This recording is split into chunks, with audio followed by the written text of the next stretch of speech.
Brucato, a retired homicide detective. I've interviewed thousands of people, from serial killers to ministers. Welcome to the interview room.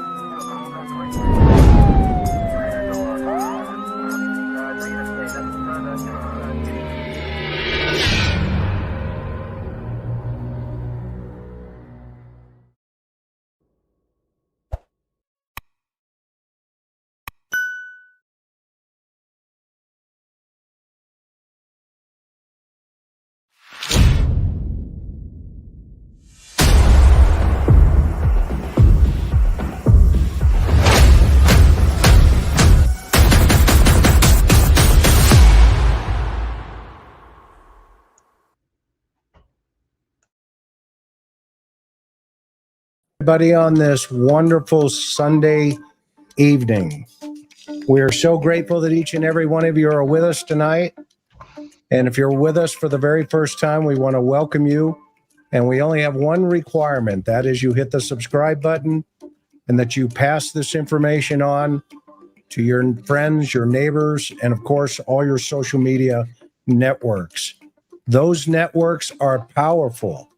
They can solve crime, they can help families, and hopefully tonight we can resolve some issues in the Rachel Morin case. As always, we want to thank our mods, Mimi J2, Maui Girl, Teresa M, and I'm sad to report tonight health issues have come over again for Miss Sophia, so we have to excuse her, but keep her in your prayers, please.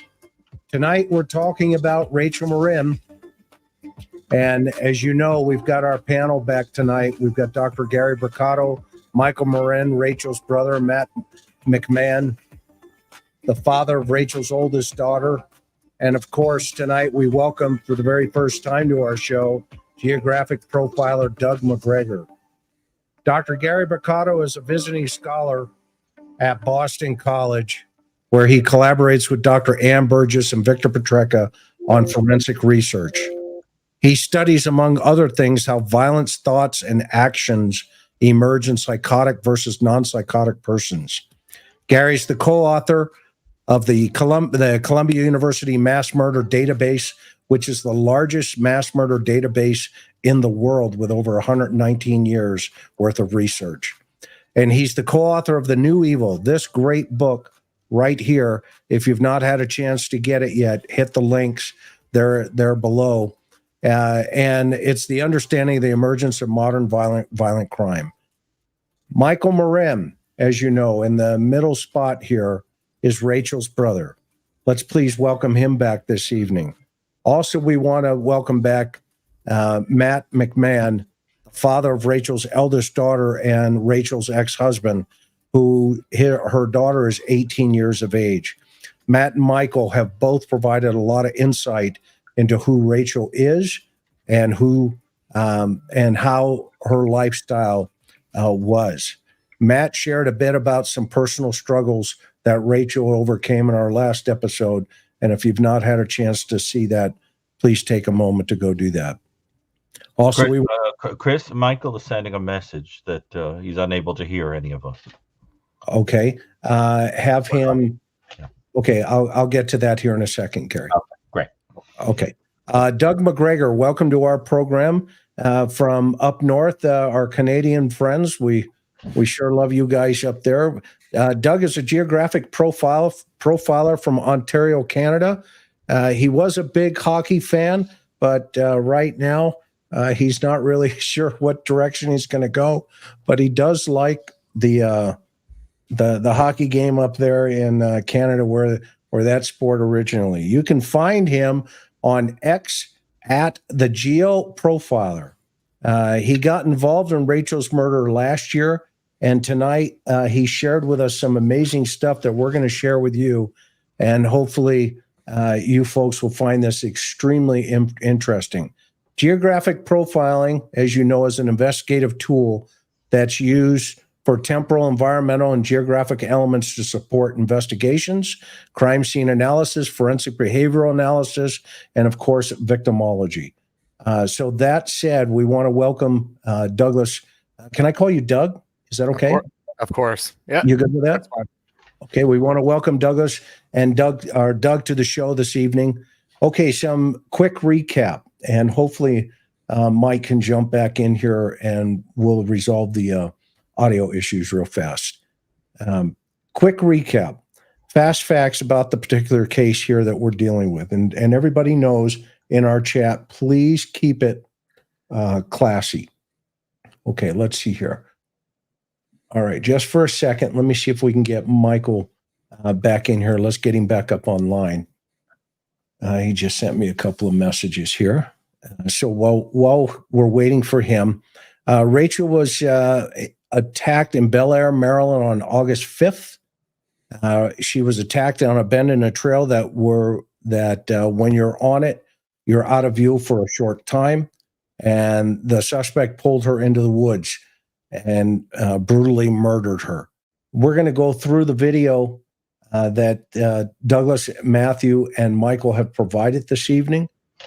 Each and every one of us, we can kind of take a look at that, and then we're kind of brainstorming into this. So the suspect in this particular case is still outstanding, and there was an attack in Los Angeles. It was a home. It was called a hot prowl invasion. What that typically means is somebody was in the house when the suspect went into the home, and the family there was violently and physically attacked. 2 family members, they started screaming, and the others in the home woke up, and a third younger male individual ended up pushing the suspect out of the house. They got DNA from that particular crime, which subsequently matched the DNA in Rachel's homicide. So tonight, ladies and gentlemen, so you guys know, we're not going to go too much into the details about a lot of the psychological aspects of this. Well, I mean, we are, but that's not going to be our main focus tonight. Our main focus tonight is through the geographic profiling aspect that Doug's going to be able to bring to the table, and why that is critically important to understanding some of the psychological aspects. And that's why a behavioral analysis, evaluation is always connected to a geo profile, because it's not only how the suspect may or may not be thinking, but what are the possibilities in relationship to that? Here comes Mike again. All right, can you hear now, buddy? Yeah, I can. So, okay, perfect, brother. Okay, let me put you up here. There you go. Okay, so that's going to be our approach, and we are here at the TIR. We're grateful that each and every one of you are here, and our clarity of focus tonight is going to be your sister and your family members. Okay, that's it. That's the way we roll, and this is your platform. And Douglas, we're looking forward to really hearing from you. But so I just want to punch up a couple of things. I put together a real short, 6 or 7 slides. And what I'm going to just ask you guys is just I'm going to open it up to having you explain to the audience, what we have going on here. And then we're going to go through a video that I spliced together based on what you guys had provided me. And we're going to, kind of walk through this and see what everybody's thoughts are. Everybody tracking me on that? Yeah. And if you have another better idea, feel free to, offer that better idea and, just jump in here.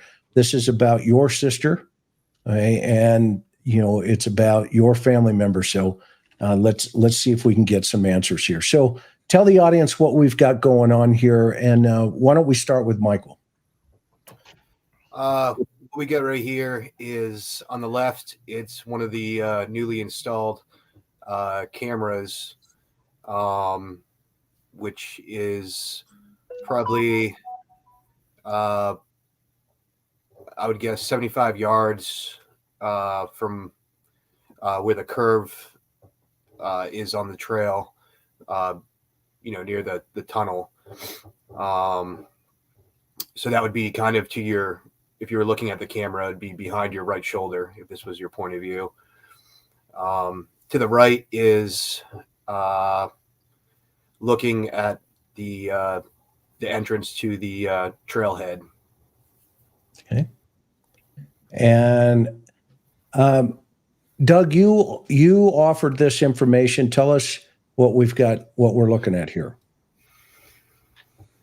So when I went down to meet Matt, Michael, and Shannon on November 11th, I went down and I met them at the target. We drove to the trail, and then we walked the trail.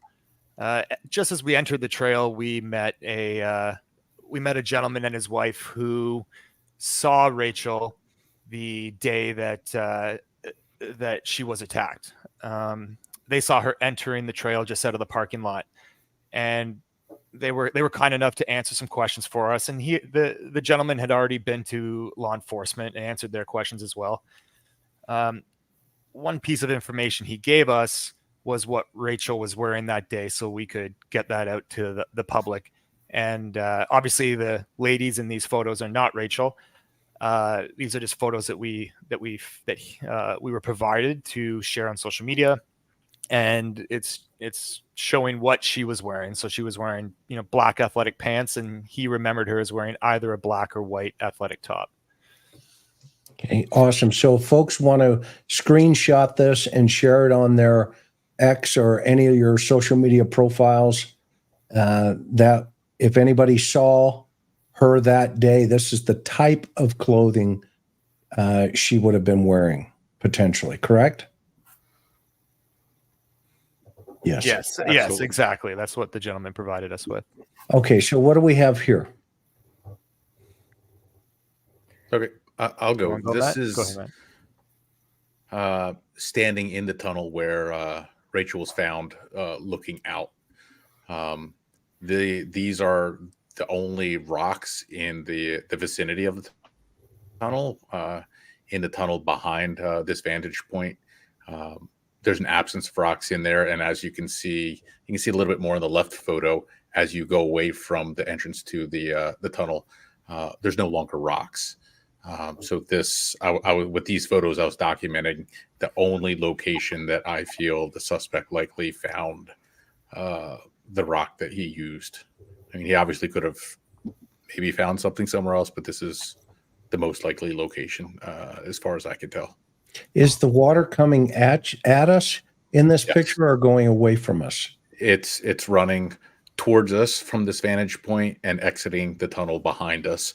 The water that goes through this tunnel, which is the left tunnel, is a lot shallower than the right tunnel. The right tunnel is pretty much the heart of the small stream that goes through it. But at this end of the tunnel, the water is usually no deeper than maybe 1 inch, 2 inches at the far end of the tunnel, which I'm estimating is about 350 feet long. The water gets to a much deeper level. Maybe, well, I guess Doug or Michael could speak to that because on that day, both of them walked through that water. Okay. And while we have you, Matt, can you clarify any information you may have about this incident in Georgia? I mean, I think everybody kind of their ears went up when, that situation was going down, but what can you tell the public about that?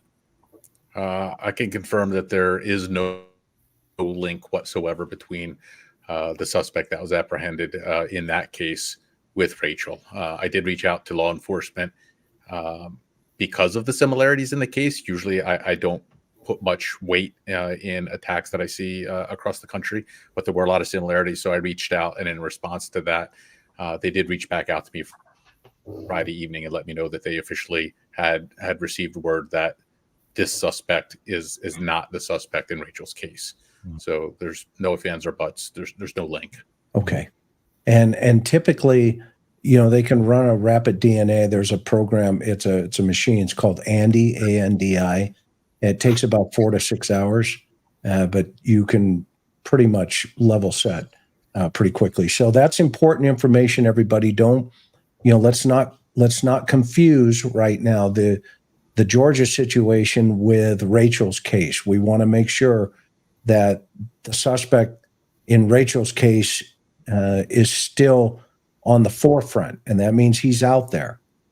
So this is why it's important to clarify information directly. And Matt and Michael and their family, they want the real suspect in their sister's and their his ex's murder, and so do we. So we want to make sure we have great information floating out into the environment, not a lot of rumors. And here's a better picture of what you were talking about, Matthew. Well, Chris, can I just ask a couple things? Is that all right?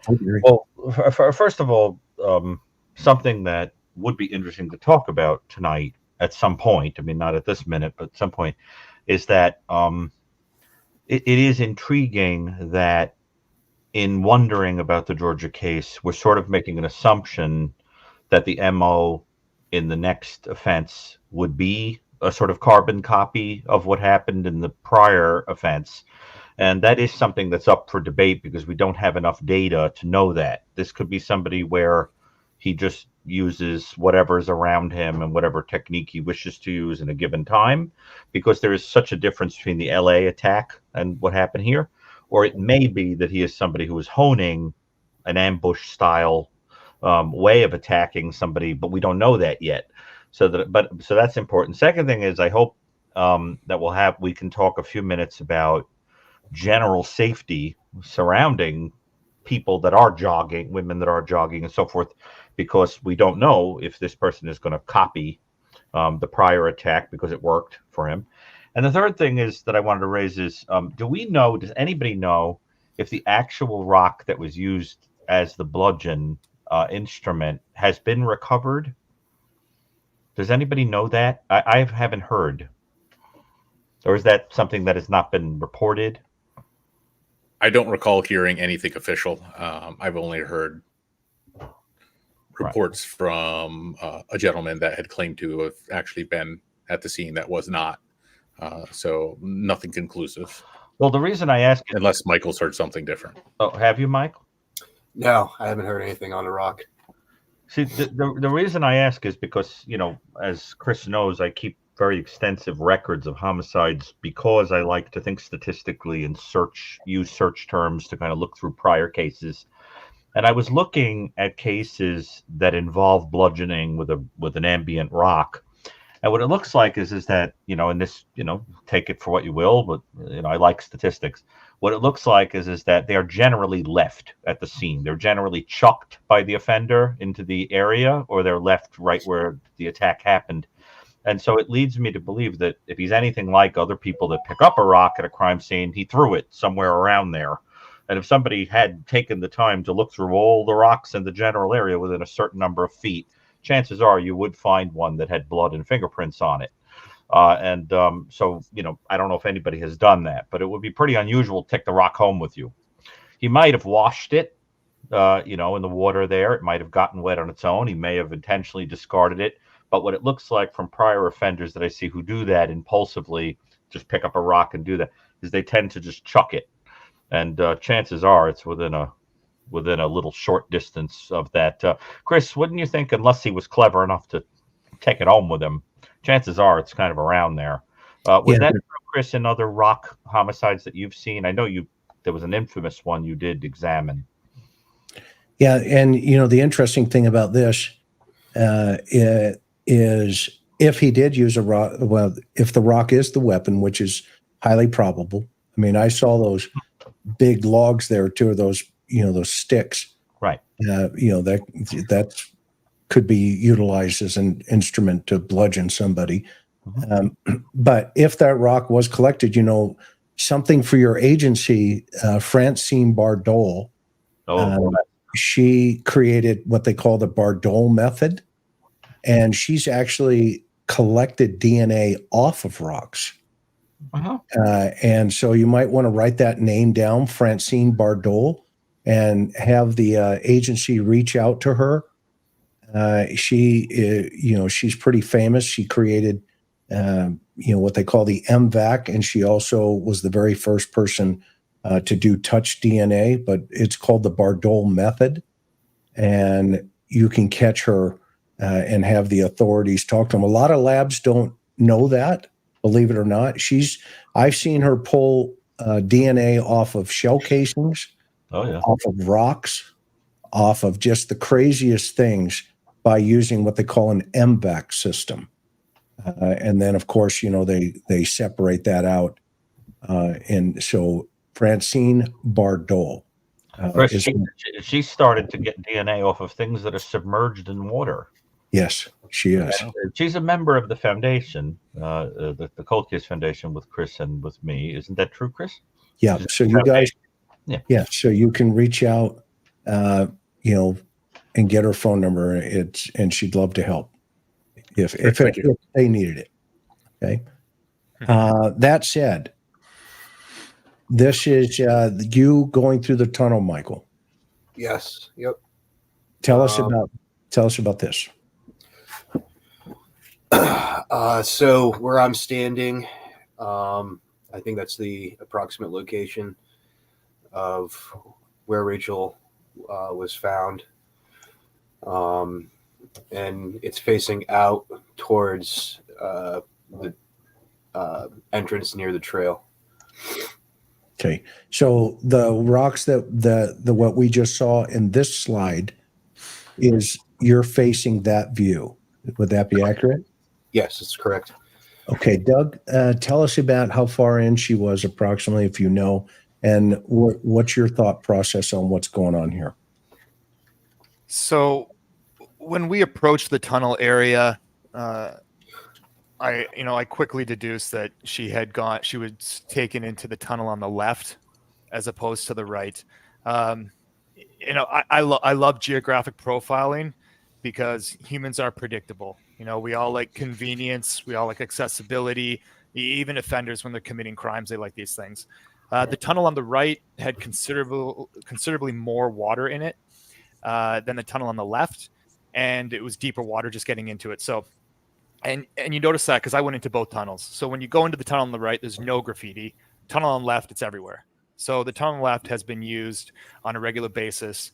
There used to be a homeless camp in between as Michael can attest to, in between the highway system there. And then it's been, traveled by various people over time.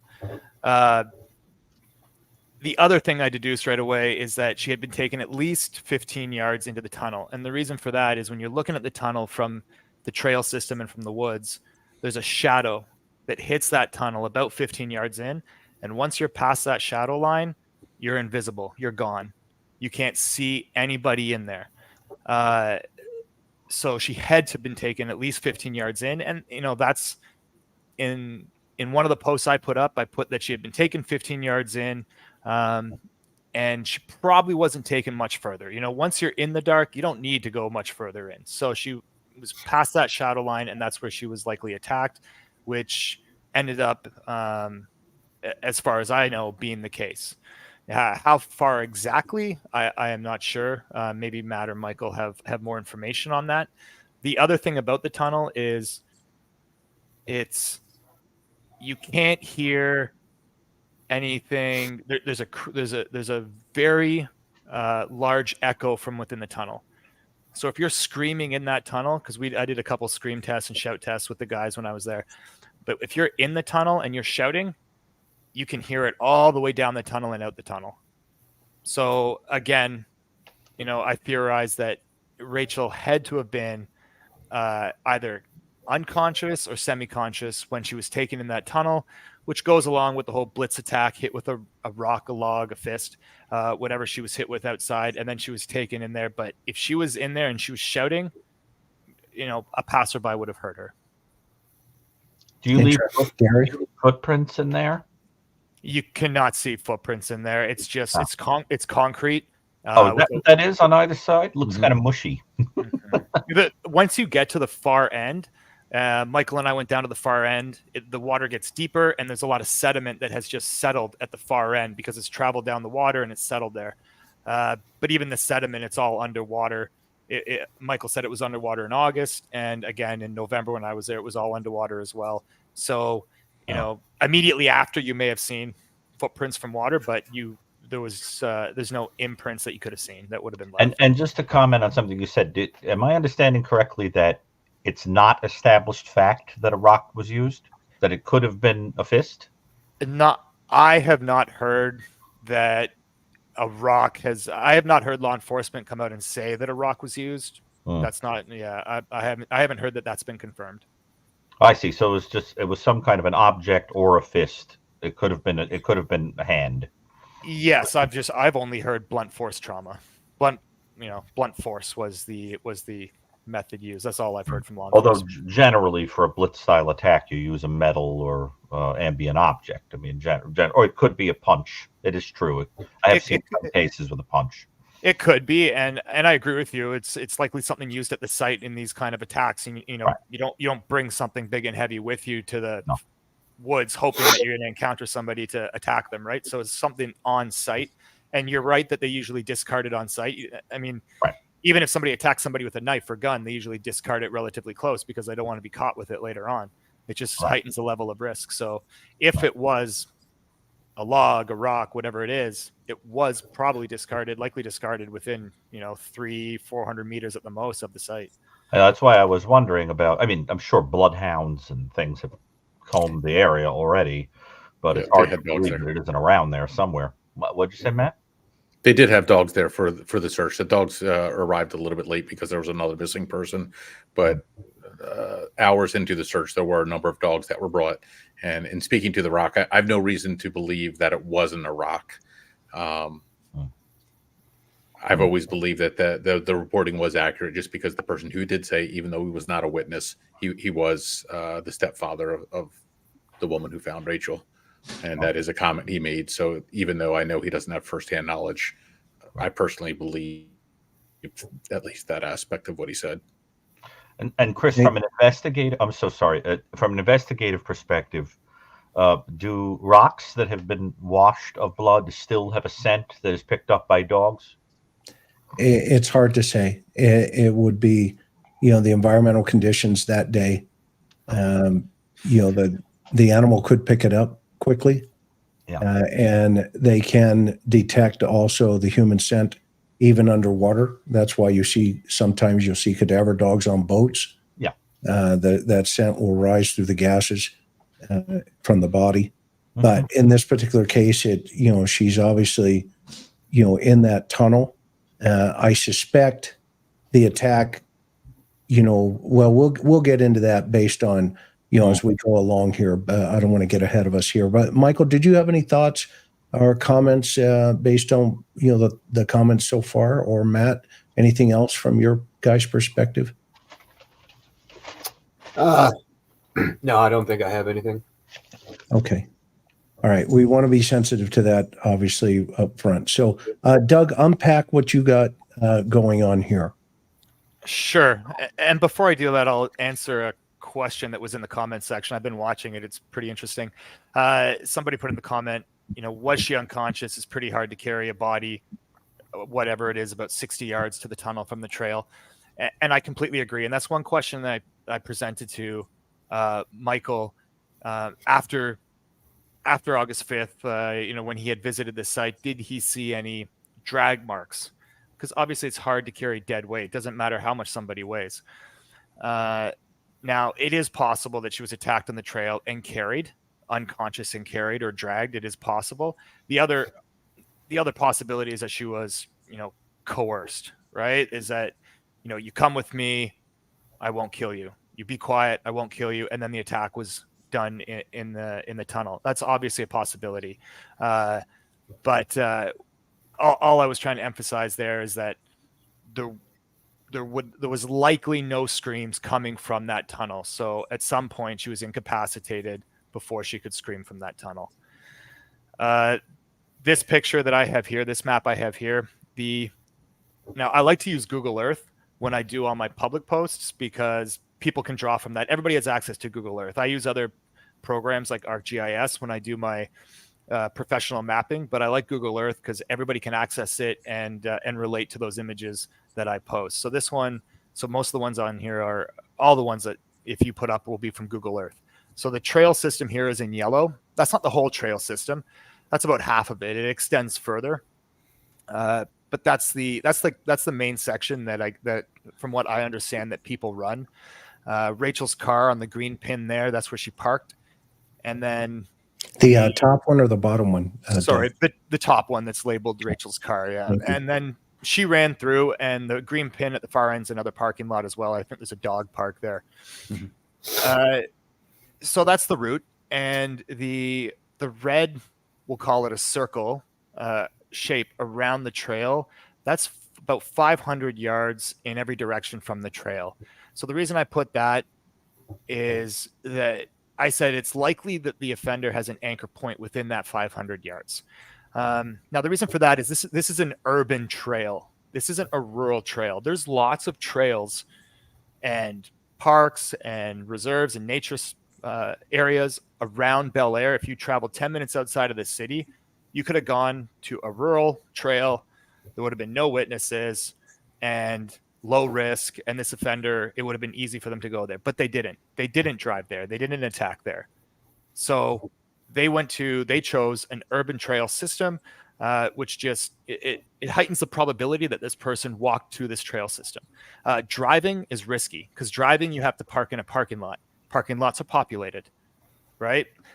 So it was unlikely that this person drove to this system and entered and exited via a car. So, based on some of these things, I said that he was likely had an anchor point within the 500 yards of this system. An anchor point could be anything. It could be a residence. It could be a place of work, a friend's house. It could be a bar that they had parked at and walked from there. So any kind of anchor point that they frequent on a regular basis. And, Bel Air, Bel Air is the whole location of Bel Air is really important here because Bel Air is not a Baltimore. It's not a Los Angeles. You're not just going to Bel Air for no reason at all. And this also comes back to the type of person that carries out these attacks on urban trail systems. And it's the same thing with the Georgia case. And this is kind of why before the individual from Venezuela was ruled out in the Georgia case as being associated with the Maryland case, it interested me. A couple of geographic things interested me about that case. One, it was close to the I-85, which I had mentioned in one of my posts to keep an eye on because it's an east-west corridor interstate between LA and Maryland. But the other reason is he lived within 5 minutes of where the attack took place in Georgia. So same idea. You had a rural trail, an urban trail system, and the attacker lived within 5 minutes. And that interested me as well, aside from, the victimology, the physique and everything else. But ultimately he was ruled out, but it just goes to show that that's the type of distance, generally speaking, that you want to focus on, initially to look for your offender. I'm loving the way you're thinking, brother. Okay, let's keep going. Now, obviously, you feel that the left tunnel, and this picture does not reflect that really well, and I apologize. I put the wrong one up. The one on the left photo, the left side is our probable crime scene where she was taken in, you're saying? It's confirmed. The left tunnel is the tunnel. Okay, and is this the picture on the right? Is this the actual tunnel? Yes. Okay. Can I clarify? The first picture on the left, that's facing the that's from the other side of the tunnel. Okay, so this is looking from, if you were to go through the tunnel, looking back at the tunnel, correct? Yeah, correct. Okay. So then it would be the tunnel on the right would be right. The right one. Okay, so if this was an escape route, and I know we've got some drone footage we're going to show you here that you guys put together. But this, I just want the audience to kind of get, start getting a visual here of the particular crime scene as a whole. Anything outside of the graffiti, you've got a homeless camp in the environment there. What other type of environmental factors are you thinking through here, Doug, in relationship to what you've already shared, if more? From looking at these pictures here, and again, when I walked through the tunnel with Michael all the way to the other end, it's very inconvenient to go out that far end. I mean, there's lots of water, so just it's, if you're looking for the path of least resistance, that's not it. It's going back towards the bend and out. That being said, it's very private. So another thing offenders are looking for in these types of attacks is privacy, right?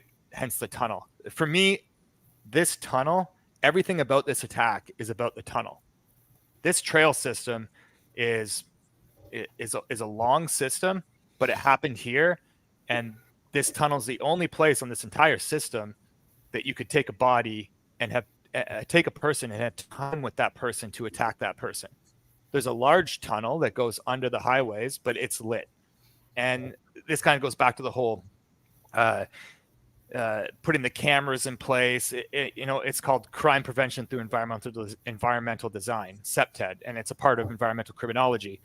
And having the tunnels lit is a great part of that. Placing the cameras in place, having a circular path as opposed to a one-way path would be a better option to run on. But looking at this tunnel, again, if you go out to the other side where Michael and I walked, there's lots of privacy. You can't hear anything. And if he had exited that direction, there's no people. He could have gone in any direction over the highway back to the trail. There's some housing developments around there. It's hard to say which way he went out. It would all depend on, when an offender is trying to escape a situation like this, they're going towards safety, right? They're going towards safety. He's not going away from his anchor point.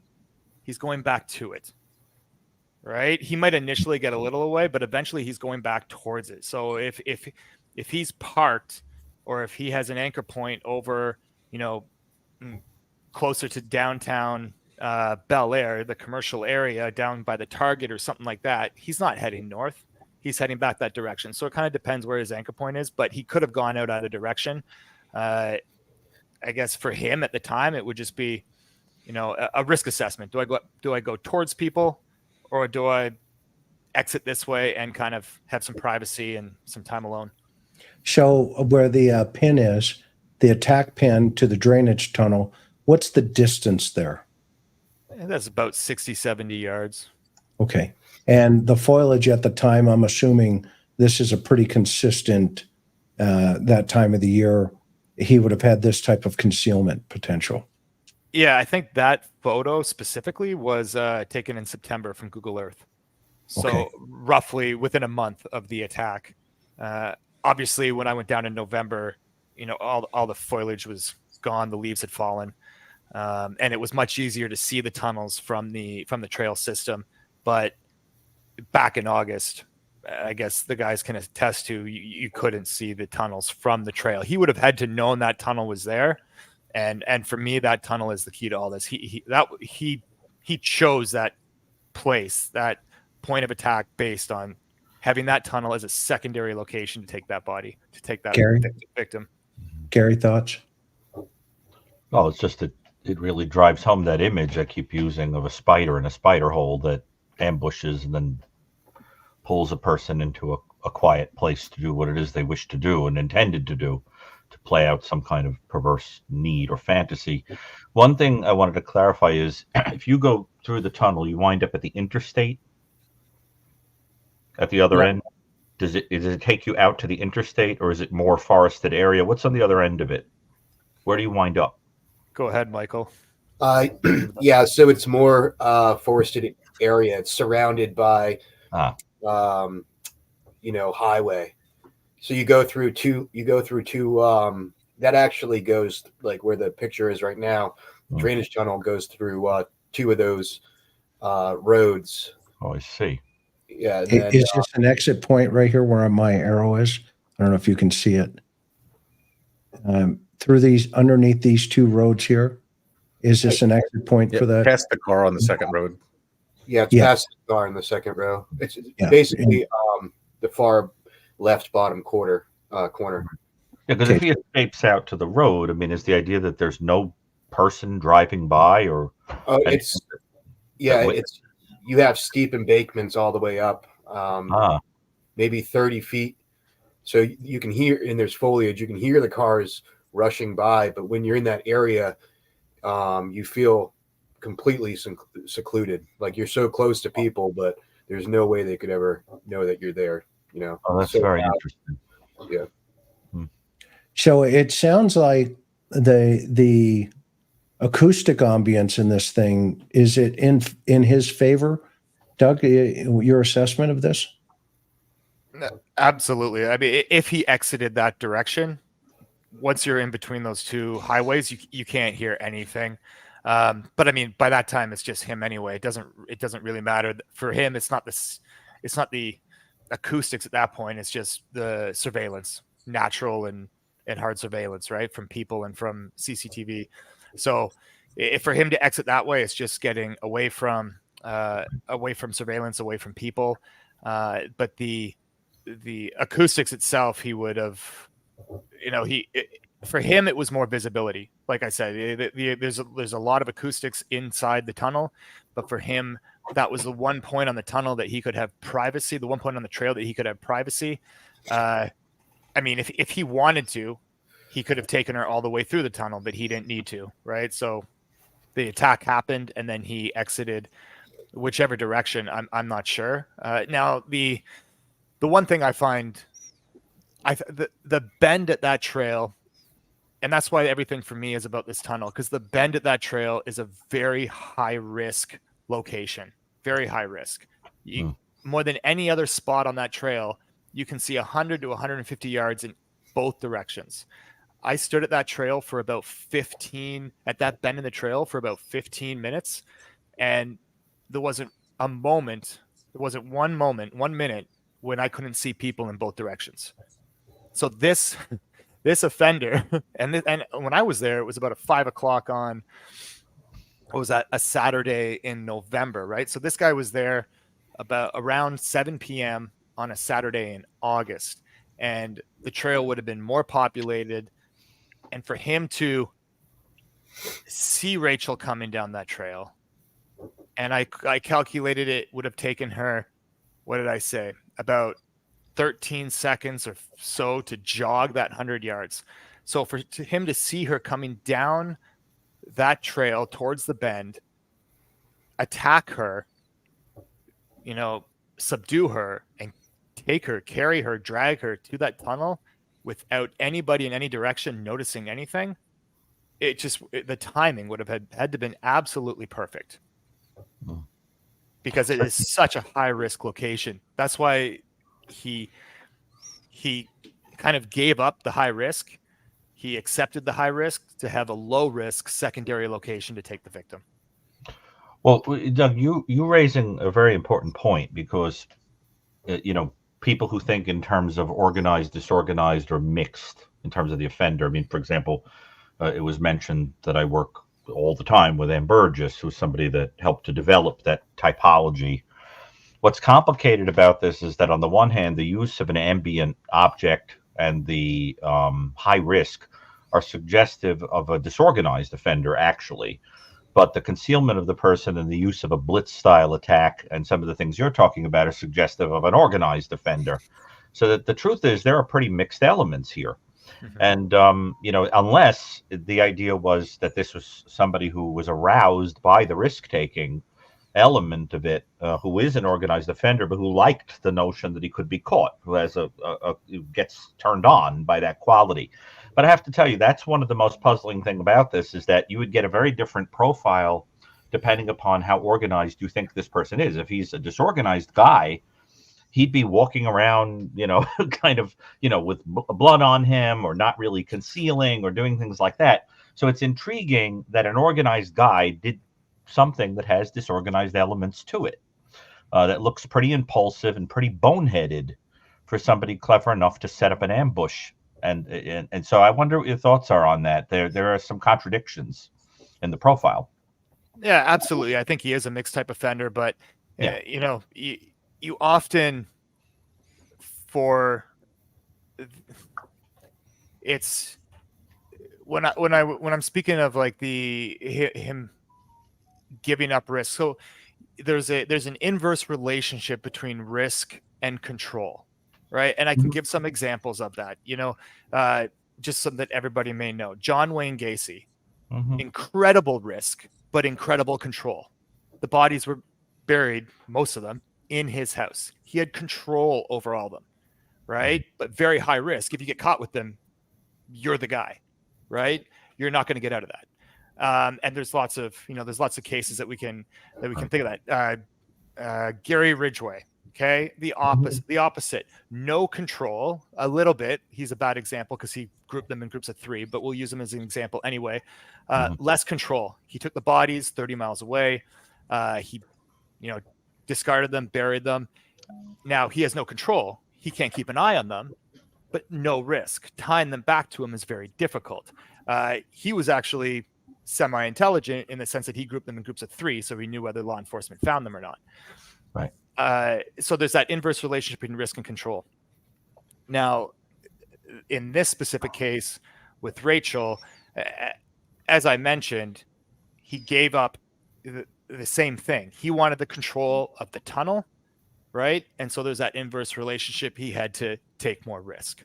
So there's that element to it.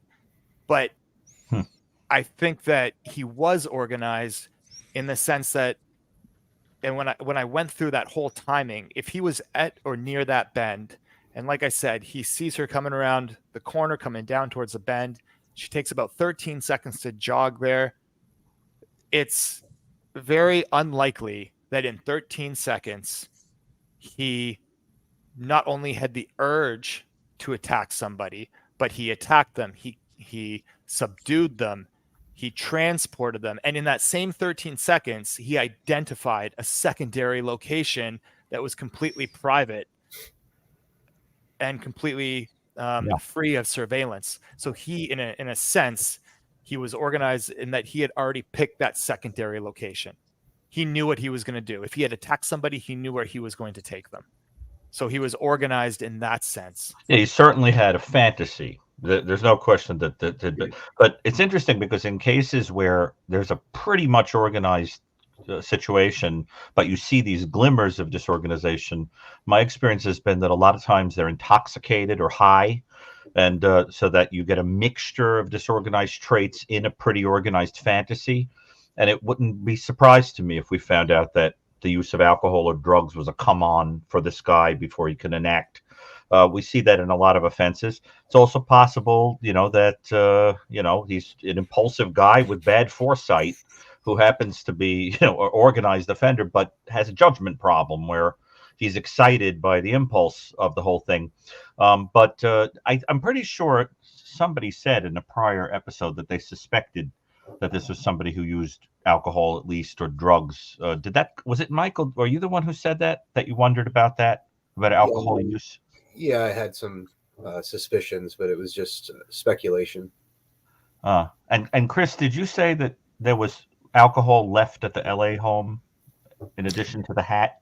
Yeah, and the hat, and there's a bottle of alcohol that was left over. And, I think this guy is pretty full throttle here in his fantasy at this point. I mean, I think so too. Well, he's on that. I concur, with Doug that he's laid this out. He's got a good sense for it. He's got a very comfortable feeling for that particular environment, as well as he's extremely confident. And I think that confidence might not necessarily come through his crimes, but he may be extremely streetwise. And that confidence in of itself plays into why he, can chameleon himself into this particular environment. And Doug, are you sensing some of that as well, or am I off base there from your thought process? No, I would completely agree, and I think he's comfortable in this environment. He's been here before. Yeah, I agree. And law enforcement, I believe the sheriff's office came out and said that he may have been there in days or weeks prior. And I agree with that. And I wouldn't be surprised if he was there back as early as late March, April. And the reason for that is if he has a comfort zone in Bel Air, if he has an anchor point there, and more importantly, a comfort zone, an anchor point could be anything. It could be a gym, right? But a comfort zone is an area that you go to, you feel safe, right? And it's an area that you have a mental map in. If you close your eyes, you can navigate around that. That's a mental map. So if he felt in hot water after that LA attack, he may have retreated to another comfort zone. So he may have been there right after that attack. And another thing I want to mention too, because we've been talking about the alcohol and is he an adrenaline junkie? Is it risk that he likes? Is it impulse that turns him on? I think it's more likely that it is the adrenaline fix that gets him going. I mean, there's a lot of other psychology behind what he's doing and why he's doing it, but I think part of it is that adrenaline fix, as opposed to alcohol. He may have had a bit of alcohol, but to carry out this type of attack being drunk would have been difficult. Now, alcohol, I've consulted on several cases like this, and alcohol a lot of times plays a factor. And there's 4 escapes from reality. There's drugs, which includes alcohol, sleep, death, and now there's virtual reality. So it's kind of like the 4th one. And sometimes we see attacks that are people have completely escaped reality by taking lots of alcohol, lots of drugs, but those are messy. They're very messy. The person's caught fairly quickly. There's no organized elements. They're too gone from reality to be organized.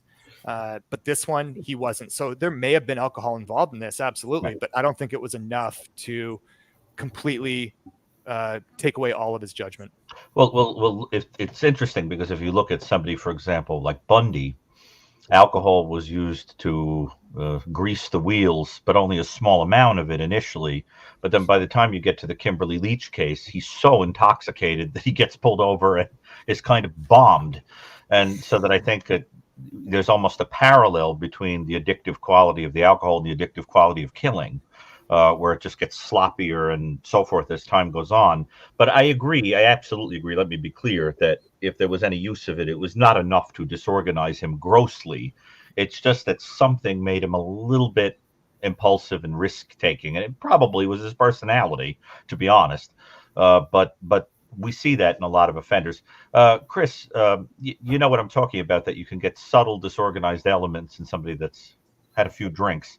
But I don't think he was grossly disorganized. No, definitely not. Because as you astutely point out, Doug, there was almost a perfection to the timing and how this was carried out.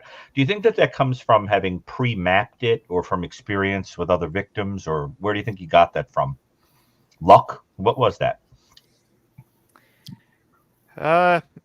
It's tough to say. I think a lot of it, I think there's a big luck element or coincidence element there, just in the timing of it.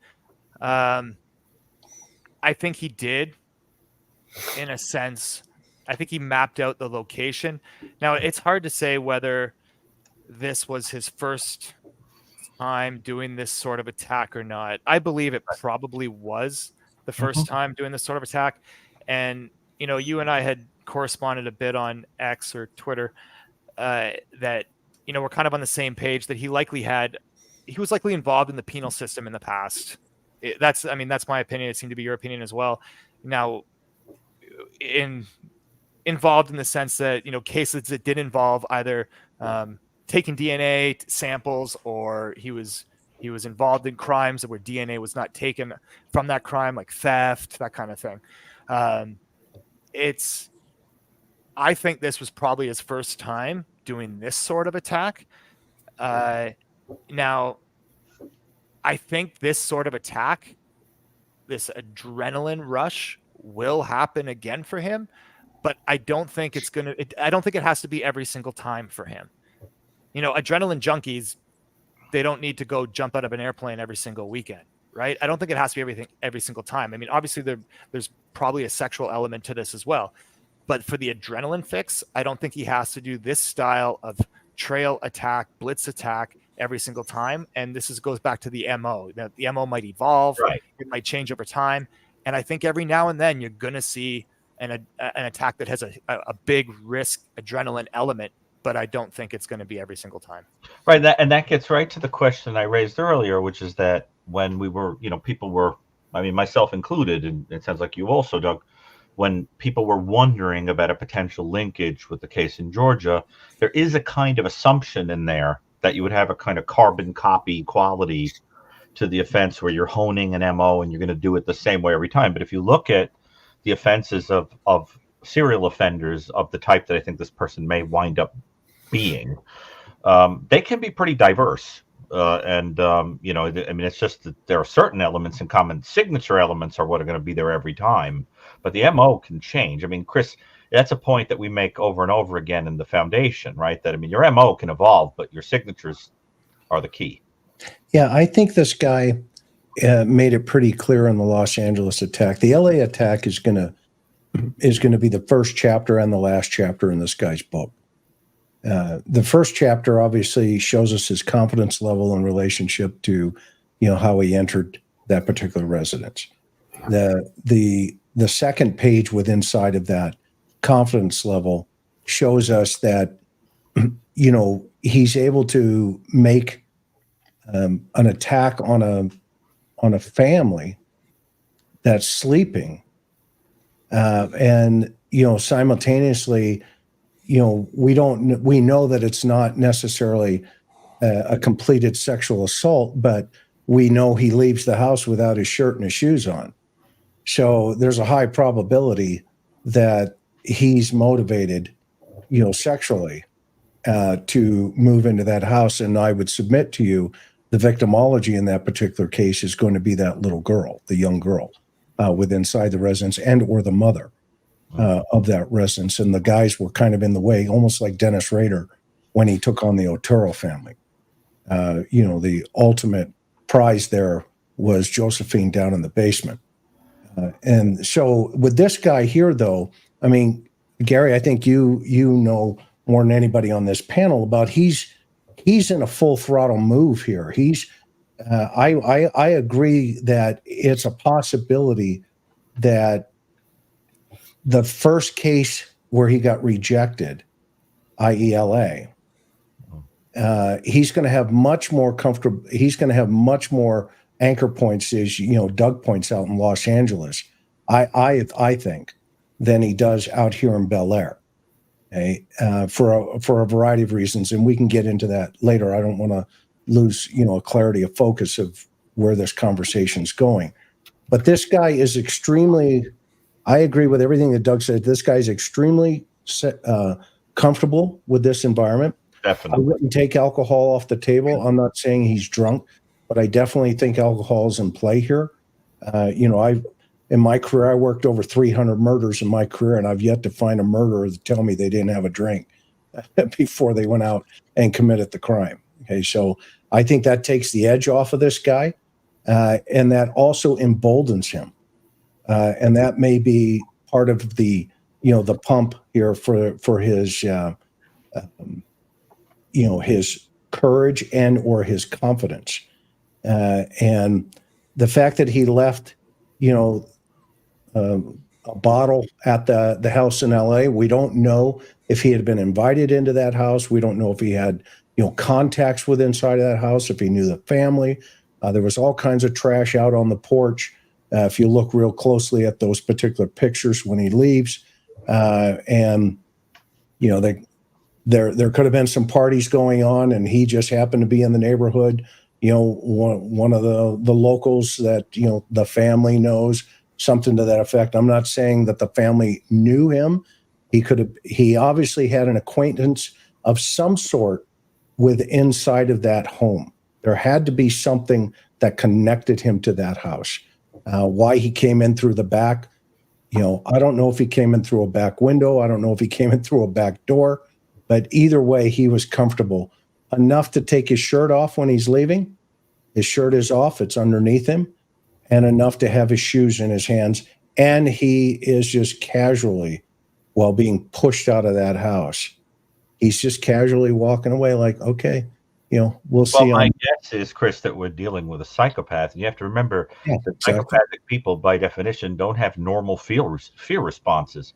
I mean, that's the whole thing. I mean, you can remain cool as a cucumber while you're, even taking a lie detector test or having, somebody chasing after you. It's very disturbing to think about that. We don't understand it.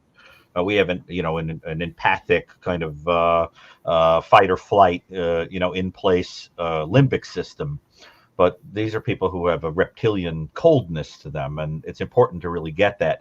The thing is, in terms of signatures, the one thing that smacks to me of a potential signature that is developing, and I've mentioned this previously to Michael and Matt, is in both cases you have an individual who is unconscious, either sleeping or has been made unconscious. And I think that's very important because it says something about wanting complete control over a person who cannot do anything, cannot speak, cannot fight back, cannot so forth. It's a psychology we see in necrophiles, for example. It has something to do with a complete domination and control of a person that on some level you understand is more powerful than you because you're sort of inadequate. And the thing is, I think it's important to understand that. We see that in a lot of offenders with blitz-style attacks, that part of the motivation is that assertion of complete control over a person. That was so important to Bundy, for example, that he was even having his girlfriend play dead in bed so that he could play that out, And we saw that also with Gacy, for example, who started out getting into the bed at the morgue with dead people to touch their hair and play with the skin and feel their clothing and so forth. So there is that quality with some of these people. And, as off-putting as it is, I mean, I think it's important for us to understand his psychology. Doug, I'd love your thoughts on that, but I think it's a mechanism of control that he favors in some way, that he doesn't want this person conscious at the time that they're attacked or touched or whatever. Did you also pick that up, that in both cases the people are knocked out, sleeping or bludgeoned? Yeah, I did, but I'm not. You're more opportunistic, in your opinion. I'm curious. I'm just not certain yet whether it was strictly, in this case, in Bel Air. I don't have as many details of the home invasion. If that is the case, I would agree with you. But in this case in Bel Air, I'm not sure if it was just the MO or if it was more of a signature. Right. Because for her to be attacked and taken to that tunnel, she had to be incapacitated. She had to be silent. Right. Right. So was it more of him protecting himself, lowering that risk, keeping her quiet, or was it, that signature element of an unconscious victim, or it might have been both. It's tough to say. Well, in LA, we know that when the home was invaded, the people were asleep, and there you have the Richard Ramirez style attack, where you enjoy that two people are sleeping in their bed and you shoot one of them or bash one over the head or strangle or do whatever you're going to do. In the Ramirez case, the point was to eliminate the male quickly and then sexually target the female. And there was something kind of Oedipal about, knocking dad out of the way and getting mom that really played out a lot of Ramirez's psychology. But for him, it was very important that a person be unconscious in a lot of those attacks. And that's what got me thinking a little bit about this, that let's just say I'm dog-earing it as something to pay attention to. But if it is true, it says a very great deal about the psychology of this person.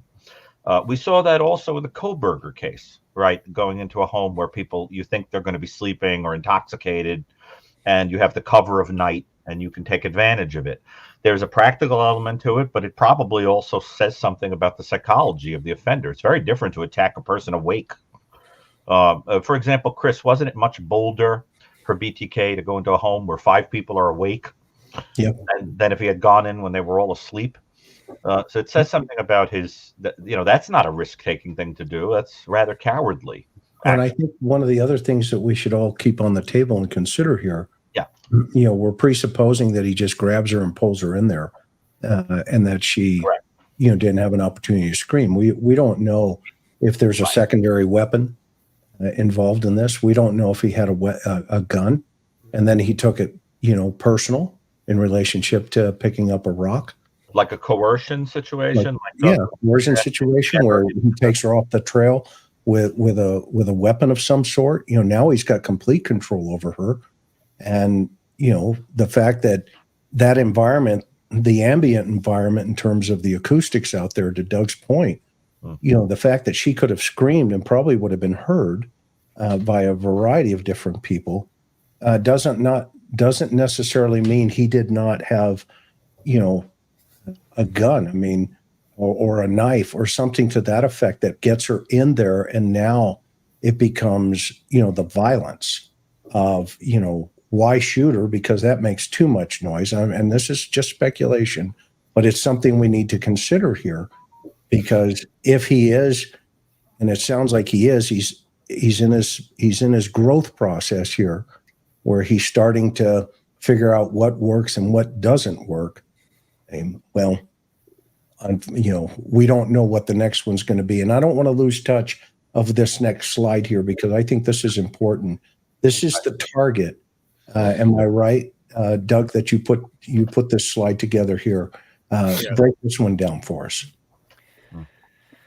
So, it's the same as the last image, the last map image that was up, except this one has the target and a radius around the target. That's probably, 300-400 yards around the target there.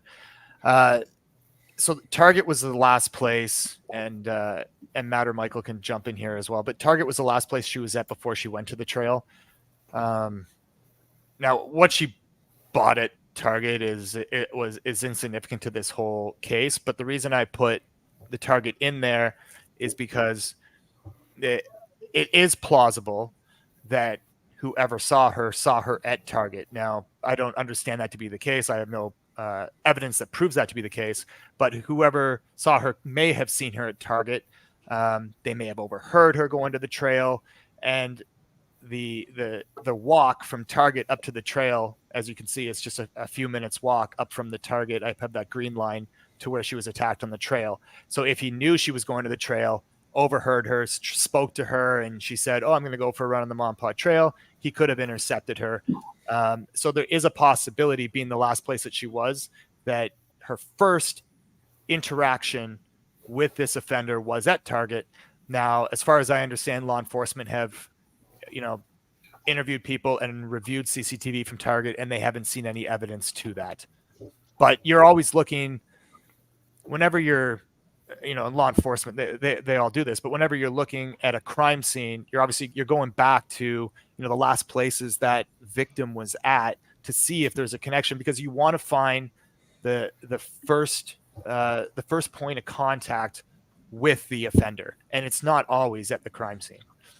Right, the contact site. 10 filters of profiling. Good job. Okay, so the next step here then is, let's get into the video. Anything before we go to the video from Michael, Matthew? Any thoughts, ideas, concepts, disagreements? It's all good here. Actually, Chris, there's a remarkable degree of agreement among everybody here. I think we have a pretty solid idea about what's up here. I did want to add that, just to throw it out there, that technically speaking, a gun, if involved, could have been the bludgeon. And that would certainly be a more organized thing to do. But based on the witness statement, I still contend that it was probably a rock. But it is interesting to think about the idea of having brought something like a gun that is then where the handle, let's say, is used as the bludgeon. I've certainly seen that in cases. I'm sure you have also, Chris. Well, I had a case where the suspect had a gun. got her, and it was in a park, and he got her down. He, completed his assault. And then he picked up a 15-pound rock and crushed her head with it. Yeah, it happens. Yeah, so it happens, and it can happen. That's why it should be a consideration, to always think through. So going back, Michael, Matthew, any thoughts based on the last conversations we've had so far, bud? Go ahead, Michael. All right. Yeah, kind of what Doug was saying about that corner of the trail, how if, she was jogging, Rachel had like 13 seconds, the guy had 13 seconds, to make up his mind, to attack her and everything. To me, that kind of like, what do you guys think about it being, him planning to do that? And if he planned on doing that, because he has the tunnel behind him, like we Gary, I think you said that, like a spider. I mean, if I were going to kill someone and I planned, at a spot, I would plan my route, I'd just be interested to see what you guys like, after it's done, as Doug said, I agree with that.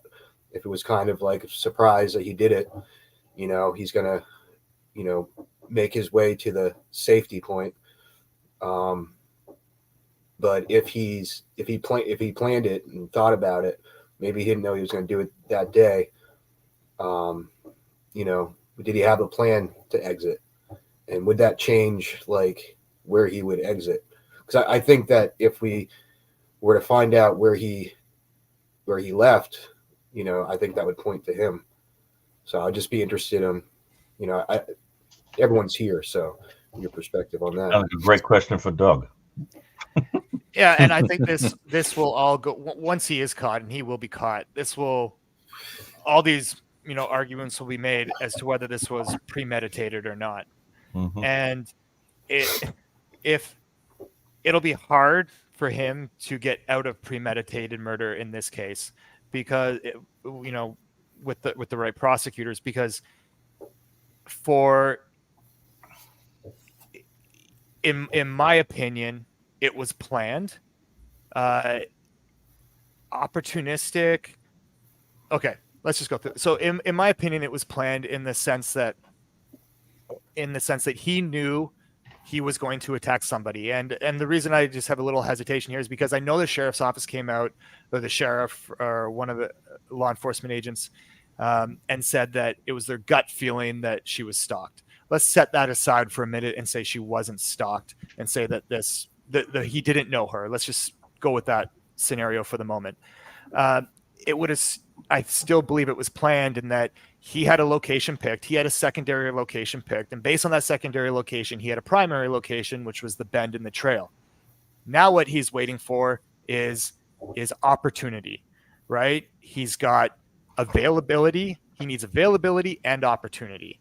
So he has the opportunity to do it. He needs availability. Availability is a single female jogger alone. He needs that, right? He can't attack. He's not going to attack a couple. He's not interested in a male. So he has to wait for a single female jogger to come down that trail, to intersect her at that bend. And he doesn't have the luxury of choice. So if this is the scenario that played out, Rachel was in the wrong place at the wrong time. She was the single female that came jogging down at that trail, intersected him on the bend, when at that exact point in time, there was no human surveillance in either direction. And that would have just been the wrong place at the wrong time for Rachel. But from his point of view, it was planned. Now, it's, and then would he have planned everything else? Yes, because he's not going to plan the locations, the secondary, the primary, plus who his target's going to be, a single female jogger, and I mean, if he sees her from a distance, he doesn't know if she's got headphones in or whatever, he doesn't know how distracted she is, but he would have made up his mind once he saw her. Obviously, he can change it, but he would have made up his mind initially that that was going to be the person he was going to attack. And if he has this all planned, he's definitely planned an escape route. He's so, you don't plan all this and then wing the second half of it, right? So he's planned an escape route. So if you can argue all this, you show premeditation, even if the attack itself was opportunistic and the victim was random. Because you know, I think the location of the tunnel was, you know, well picked, and, you know, obviously, like you said, premeditated. And a lot of people are saying he got very lucky, you know, because it's 13 seconds, like you said. There's people on that trail all the time. I mean, you know, either this guy's really lucky, or he, you know, it's not just luck. So my thought was, if it was planned, then it might not be, you know, like the sheriff's gut instinct or something else. I know it's a lot more work, but, you know, going through that tunnel is an option. Maybe, like, there's other areas on the trail that, you know, he has the concealment, where if you put enough premeditation and chose a location like this, you know, like, to me, that would be like, if you want to get away with it, your objective would be to find the best route out, you know? So just having that in the back of my head is what I'm thinking. Like, yeah, video footage of him. Yeah, so. I think the, you know, the risk level for him, right? He's got to lower his risk in relationship to his escape route. And you know, the first part of this, obviously, this whole situation, and your sister, I agree with Doug 1,000% that this was a crime of opportunity. Your sister had just happened to be that victim who came down that route at that time. Okay. Now, the important part also to remember is, you know, this whole process for him started right in this fantasy realm. He's got this whole fantasy thing, and I'll let Doc talk about that here in a second. But all of this fantasy is going on with this, you know, what his ultimate goal here is. Okay. A lot of times these guys don't necessarily say, okay, I'm going to, you know, do A, B, C, and D, and then F will be, and then I'm going to kill the victim. Okay.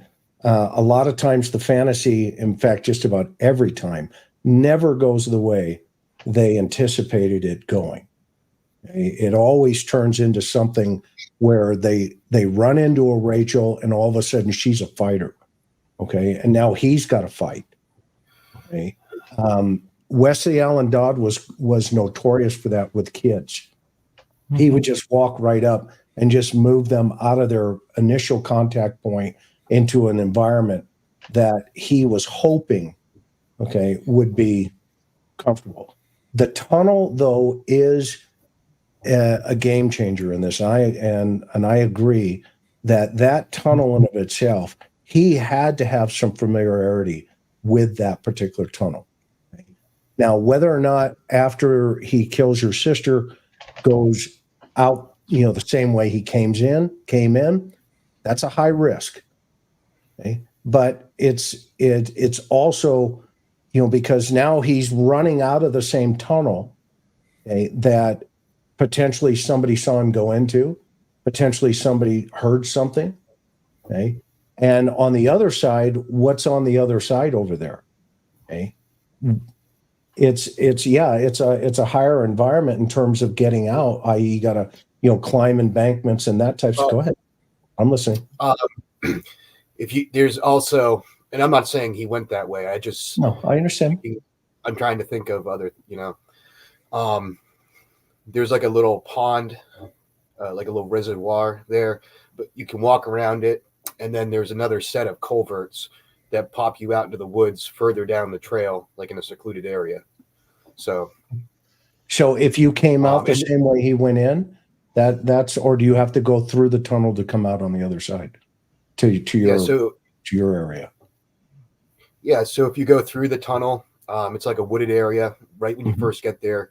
It's the highway. So you can keep going, follow the heavenly waters. There's another set of culverts. There's woods to the right, and that brings you by the highway, but there's concealment also, but it's only 2 lanes, and then there's apartments with other trails. And then there's tons of woods that bring you up closer to by the what do they call that? The mall. So there are a lot of different locations. So to Doug's point, right? If let's say his fantasy is I'm just going to essay her, right? Sexually assault her. Okay, hypothetically, that his end game here wasn't necessarily to take her life. Okay, but obviously that the situation escalated itself, and for all we know, your sister and I don't want to get too personal here with autopsy stuff, but if she was a fighter and she kind of gave it back to him, that can escalate really rapidly. Okay. And so now it becomes, a homicide. So his first intention could have been, okay, I'm just going to get what I want. And then that makes a lot of sense to come running back out through that tunnel because, in the same way he brought her in, because at that point, he's in his glory run is what we used to call it. Right. And, he's out there saying, okay, I got what I want. But now that the homicide can't goes down, that changes the dynamics, not only in the thought process of the suspect in relationship to, hey, I didn't really plan this, okay, in totality, but now I got a plan. So what is my plan? And that goes back to Doug's point about his familiarity with that particular geographical area. He's got to be familiar with, okay, what are the options here? It's just like a Navy SEAL. You adapt and improvise, and you those guys make decisions in a split second, okay? Through thought process, right? They think through it long before it happens. Well, this guy has done that too. And the fact that it kind of escalated pretty rapidly, whenever somebody picks up a rock or anything, that type of weapon, and then they personalize it through the head trauma, blunt force trauma to the head. That's a very personalized, method of taking somebody's life. Okay? That's almost a transfer of a tremendous amount of anger in relationship to the victim. Okay? And it's not necessarily always about them. It's revenge anger that they had to go through this. It's as if, this victim blaming again.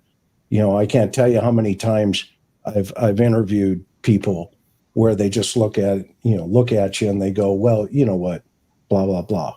Okay.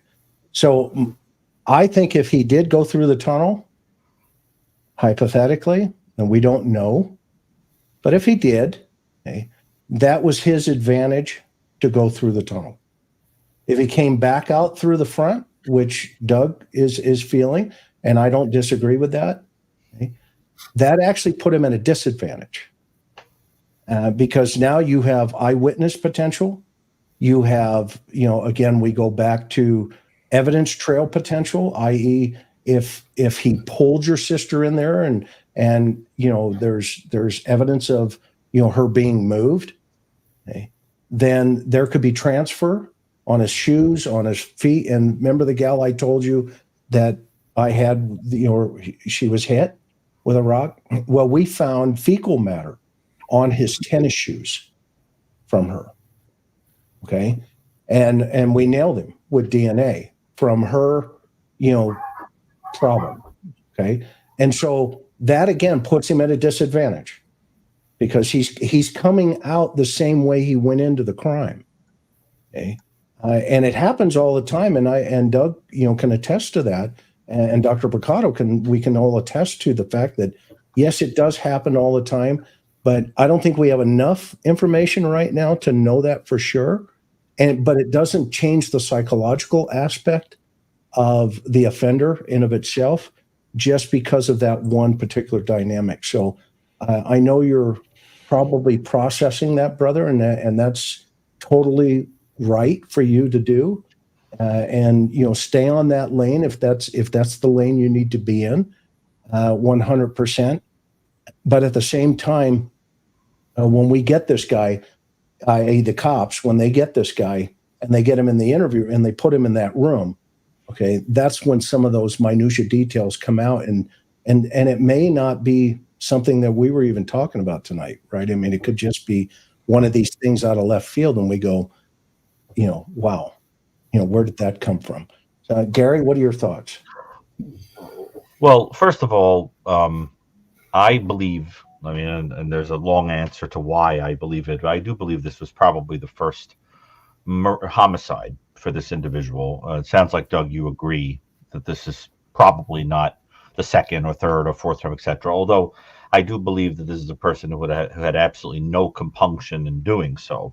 Let's put it that way. The signs are there that people, particularly women, were so interchangeable to this person that I think there was no humanized element to the victim that you can imagine the same kind of person would think of a body essentially like a wrapping or a shell or just a kind of a carcass to discard, which is very unfortunate. But I do not see him being a particularly humanized individual. The other thing is, and I'm just writing about this as we speak, is, what happens is that for a lot of people who are escalating during the course of a series of offenses, there are quite a number of cases where the first murder, the first homicide, is not intended, like you're describing. The person has a history of more petty crime. And that, by the way, Doug, is the degree of prior offense I think you'd see here. Petty stuff, shoplifting, peering through windows, and in pleasuring yourself, things like that, sexualized things. And I think that with a lot of those people, as the kind of excitement peaks each time, through each offense, there are things that are more and more bold. What happens with a lot of these guys is that they're committing a sexual assault, and then because the person is fighting or making noise or so forth, there is the first murder. And sometimes that then becomes so exciting that they wind up, getting hooked on homicide as being the point, as the method of expressing domination control. I can't tell you how many offenders have told me, or that I have read about in historical cases, where the slipping over into homicide was not exactly intended, but it happens circumstantially. There are other people that are planning, they have the fantasy for a long time, and they don't feel bold enough until something pushes them over the edge.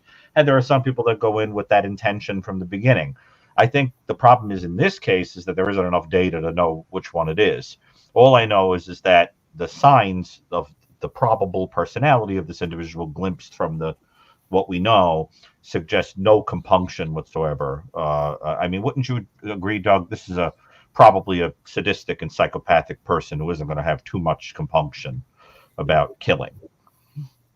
Yeah, I would agree with that. In the fact that we also tend to agree on he wasn't overly intoxicated. Mm-hmm. That, if you're intoxicated, it puts those inhibitions at bay, and it it puts some of it can put some of those personality traits aside. But not being intoxicated, those personality traits would be more prevalent, would be more important in this sense. So I would agree that he's got that side of him, and that aggressive side, probably hatred of women, and that sexual side. So that whole cocktail just comes together, and I would agree in that sense. I just wanted to go back quickly on the talking about the exit route. I do think that he would go towards his comfort zone when exiting, whichever direction that is, and he may detour out the back of the tunnel before doing that. But when I go back to that 500-yard radius around the area as well, you can, in cases like this, and I consulted on a case where a woman was attacked in a park, and there was, I think, 15 different exit routes. And by doing sort of the same concept as geofencing. Using CCTV, we were able to figure out that there was only one way she could have left that park. And you could have done the same thing. I'm not sure if law enforcement has, but here, if you look at Bel Air, Maryland, you look at that park, how far could you really walk, assuming he was on foot, before being caught on some CCTV? Right? There's only so far you can go in life these days in an urban area without being caught on CCTV. So you can quickly figure out potential exit routes for that individual. And based on that, you can kind of decide whether, he's close by, whether it was pre-planned exit, that kind of thing. So I just want to throw that in there first, but I do, yes. So question is, so if he goes through the tunnel on the other side, is that a lower risk escape route for him based on just that comment in of itself? I mean, the fact that there are no ring cameras on the other side, are they less? I mean, I can see him, I can see that bar getting raised if he comes back towards that convalescent hospital right there, or the convalescent community park right there by the park where she parked. I'm assuming there's got to be some video or something in there. But if he goes through and he's on the other side of the freeway, does that raise his exposure or does it lessen it? Do we know? Well, unless he parked on the highway itself, his right, car, but his car he's on foot, away. To your point, and I would agree, he's on foot. Yeah. So unless he did that, he, as Matt and Michael can also attest to, he would have had to cross the path again because the trail goes over there. So he would have had to cross the trail again, which then enters housing complexes, or he could have gone a bit north and entered housing complexes. So he could have come up. He could have come up onto the trail again. You're saying on the other side. Exactly, and Michael can give a Matt can give a better description of that. But the trail goes under the highways, and then eventually you got to cross that trail again. So is there a running tunnel under the highway, or is it? Help me. There is. It's much larger than the tunnels that Rachel was found in. It's probably 30 feet wide or something, maybe 20, 25 feet tall. It's well lit, well traveled. To get from one end to the other end, that's the only route to go. Any consideration to this being the genesis to his thought process? It had never occurred to me. I mean, that tunnel, the main tunnel would have been a thought process.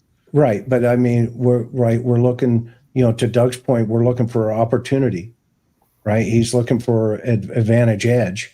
And all of a sudden he's on that path, and let's say he's coming from a different neighborhood on the other side of that freeway, and he comes to that tunnel and goes, I don't know about this environment. And then he runs across the secondary, stormwater tunnel, and now he's plotting. And, now that planning phase that Doug's talking about, I could see that playing out. It's pure speculation right now, but what is his trigger? What's kicking off his fantasy process here outside of the SA stuff? What's kicking his, I got to start planning this thing. That is a good point, because there are other spots on the trail that are further down where you can see other tunnels. So it would be obvious to anybody walking on that trail that there are tunnels along this trail. You just don't see the other tunnels that he did use. So he might very well have seen these tunnels, and it started the thought process, like it sounds like you're saying. Does he attack her, hypothetically, from the left side of the trail, or do you think he attacks her from the right side and pulls her in, or does he move across the trail and moves her towards the tunnel of itself? Doug, what are your feelings there? It's tough to say. I mean, going off of pictures, I mean, there's a number of places that you could hide around there, and that's one thing I was looking at when I was there. How could you ambush a victim? Now, for the foliage, I had to go based on pictures because I was there in November, but there were several large rocks in that area. Or you could have acted as a jogger, and you could have been jogging behind her, and she's got her headphones in and can't hear you, and then all of a sudden, you attack her. So there's any number of MOs or ruses he could have carried out. It's hard to say. I think hiding in the bushes, it's probably right next to the trail, is probably the hardest one, going under the assumption. But I mean, you could have just been standing on the side of the trail pretending to smoke a cigarette, right? And then she walks by and you attack. Like, it's just hard to say what his MO was. I don't see this guy very complicated in relationship to his employment efforts. I see him more of a construction kind of guy, and that storm sewer is very interesting. That is chosen as the the crime scene, one of the crime scene. But the fact that his first contact point is up on the trail, again, I go back to his confidence level and that he's probably, just emboldened, stuck upon himself pretty solid there. Michael, what do you think? I can't tell, but I saw you leaning forward. I wasn't sure you wanted to say something. Oh, no. There was something you said earlier. I wanted to clarify. Can't recall, but you don't have to go through that large tunnel to get. I don't know if that was to get. If you go through the two culverts, you don't have to eventually go through that large tunnel. I don't know if that's what you said. I think. Is that large tunnel runs under the freeway? I'm assuming as well. Yeah, it's basically what would that be? It's adjacent. It runs under. It's kind of parallel to each other. The two down the line. So like tunnel goes this way. Okay, right, but if he's on foot though, and he's going through a tunnel, i.e., underneath the freeway, hypothetically, either direction, okay, does that trigger, a plan? I mean, like I've been on that, going to that trail for years, sometimes like several times a day. And, these two culverts, for some reason, just the way that they are, about them. But there are other ones, the other set of culverts that you can see from the trail, but it's way down, in the woods.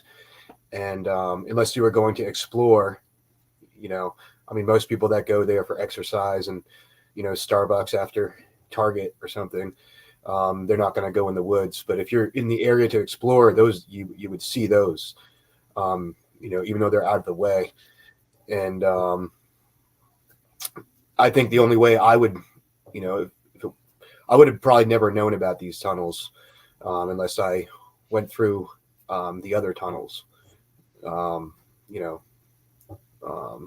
Okay. So there's that. All right. Well, let's move on. I've got the video here, and you guys can explain the video. And Matt, this is a video of what? Break this down for us. This is right in the heart of Bel Air. This is actually Main Street.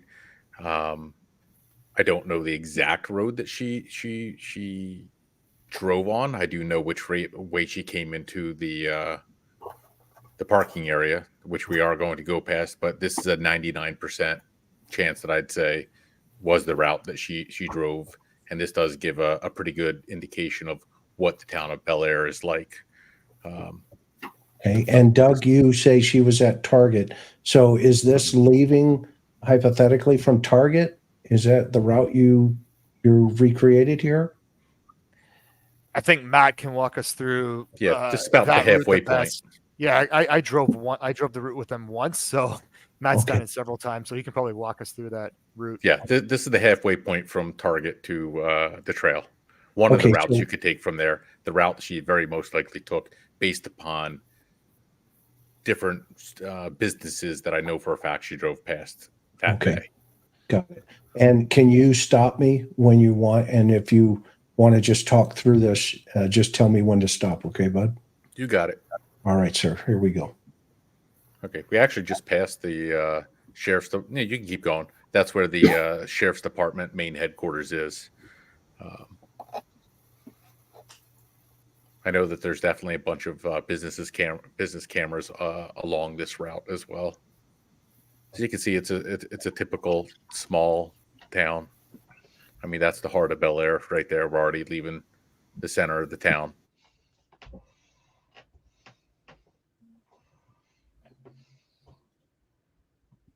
It's a one-way street. You circle back the other way. That's where that one vehicle is going. And we're already getting pretty close to where the trail is. Just grocery store on the right-hand side. Bunch of churches. I did see a mention in chat asking about traffic cameras. There are definitely traffic cameras that are going by here, but traffic cameras do not record. They're really only used for live monitoring, so none of those traffic cameras really help with the investigation. What is the area like demographically? It's about 11,000 people. About 10% of them are Hispanic. Right past that Domino's sign is when we're going to make the left. There's a car wash right there. It's Bud's Car Wash, and right behind it is Independent Brewing. She definitely made this left, turning straight into the parking lot for the Monpa Trail. So this is the trail, or this is the street that will take you directly into the park? Yes. You can almost see the parking lot already. So that's a bar, Independent Brewing to the right. That's outdoor seating, and there are cameras right along this road as well. And where are the Hispanic neighborhoods from here?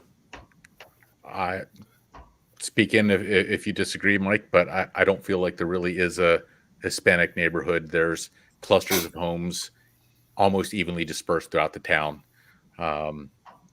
Actually, when we get up to the stop sign, if you want to pause for a little bit, because I can talk a little bit here. But you can see the parking lot right ahead. And at the stop sign, if we were to make the right at the stop sign and go down maybe 400 feet, that's pretty much where Rachel grew up. And there are quite a few Hispanic families that live right in those homes as well. You can't see them right there. So Rachel was extremely familiar with this area, as was Michael. They used to play in this area as kids, go to this trail and run together. Michael taught Rachel how to run on this trail. Is that the houses that you see from the tunnel, Yes. or the Google Earth view from the tunnel? Okay. Those are those gray homes, 55 and over. It's the back of the homes that are facing the parking lot. And there are no cameras on the backside of those homes. So unfortunately, there's just no footage from that. On the right-hand side of the parking lot here, the third space in is where Rachel parked, which, as my daughter said, that was her normal spot. She was backed in just the way that my daughter would have expected. So there was nothing unusual there, as Doug can attest when he was speaking with the two other individuals we ran into that day, which said that Rachel was not acting out of the ordinary. And everything to the left, tell us about that apartment complex. That's a small apartment complex there. If we went to the left, there's a grid of homes, quite a few homes that have been there for who knows how long, probably about as old as the town is. And there are some Hispanic homes scattered throughout there as well. All of those homes to the left are easily accessible from the trail as well. Okay. Doug, to your theory, is just put them within the 500 mark? Those homes, absolutely. And there's on the other side of the trail, there's other similar kind of complexes to those homes, and there's neighborhoods all around. I mean, there's houses that border the trail as you walk down the trail. I think there was one camera that in someone's backyard that they tried to get, from what I understand, and I saw the camera, but they tried to get CCTV off of, or video footage off of, but that was unsuccessful. But these kind of homes, I mean, like I said, it's an urban trail, so there's developments, there's housing complexes all around this trail. Okay, why is he feeling comfortable here? He knows the area. He knows the area. He knows Bel Air. He knows the trail. He's been there before. He's, like I said, he's got a comfort zone here, an anchor point. He's probably been on this trail system prior to this. It's in a nutshell, it's just familiarity. It's familiarity and comfort is all it is. And how many Hispanic folks did you guys see when you were out there? Most of the people I saw using the trail were adults. Okay, most of the people were adults. And I'm not trying to racially profile somebody. I'm just curious as to, you know what I mean. It's a valid question, right? Yeah, it's not. In my opinion, just as somebody coming in that hasn't been on, that's only been on the trail once. It's a casual trail. It's a place that people go for casual walks, for light fitness. It's not a serious fitness trail. There was couples, there was some singles using the trail, running or jogging or walking. I didn't see any kids on the trail or families on the trail, but a few bikers. In terms of demographics, it probably mirrors what Bel Air was, in terms of were there Hispanics on the trail. I can't I can't remember exactly if we saw any Hispanics, probably, but I know during some of the canvassing efforts Michael and I ran there after the attack that we staged at the trailhead, we definitely did see some Hispanic family and some Hispanic people walking on the trail, as would be expected, just because it's about 10% of the population of the town. Yeah, I mean, there's the old adage, right? I mean, you, in order to catch the hunter, you have to think like the deer, okay? And then you have to see through the lens of the hunter. I mean, when hunting season comes around, any serious hunter will go out and find out what area they're gonna scope out, and then of course they're gonna get all their gear ready, and they're gonna get all the psychological aspects of what they're gonna do ready.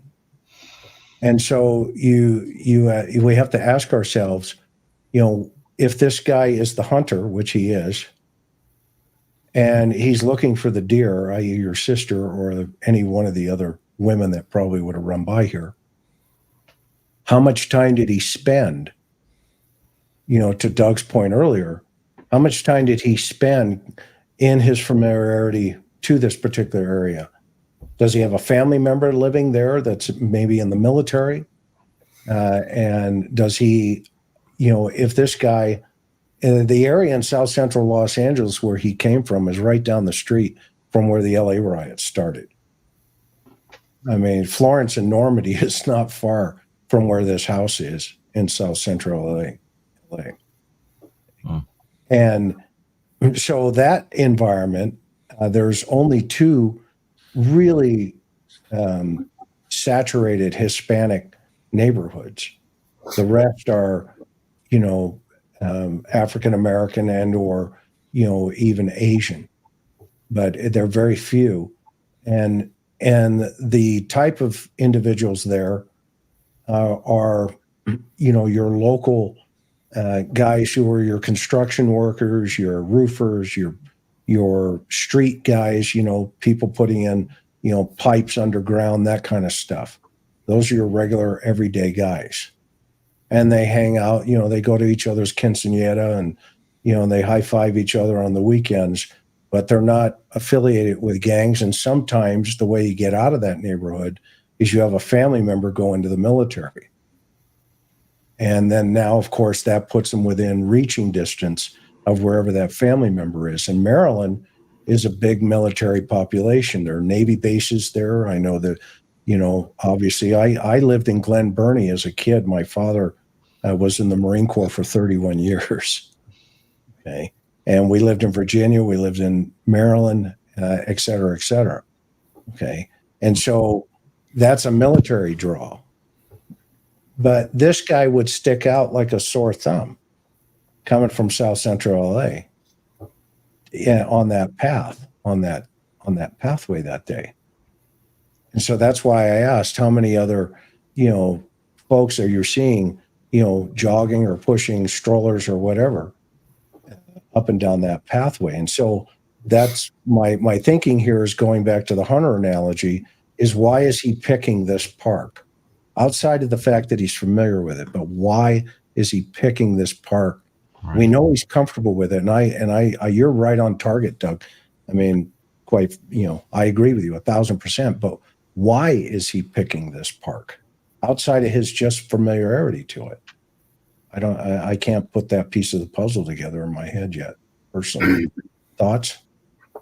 Yeah, and that's the big key to the puzzle here. There's a reason that he picked this place and this time, and that's what has to be pieced together here. And I think that what I've mentioned previously, just convenience, accessibility. These are all reasons he's picked this place. He lives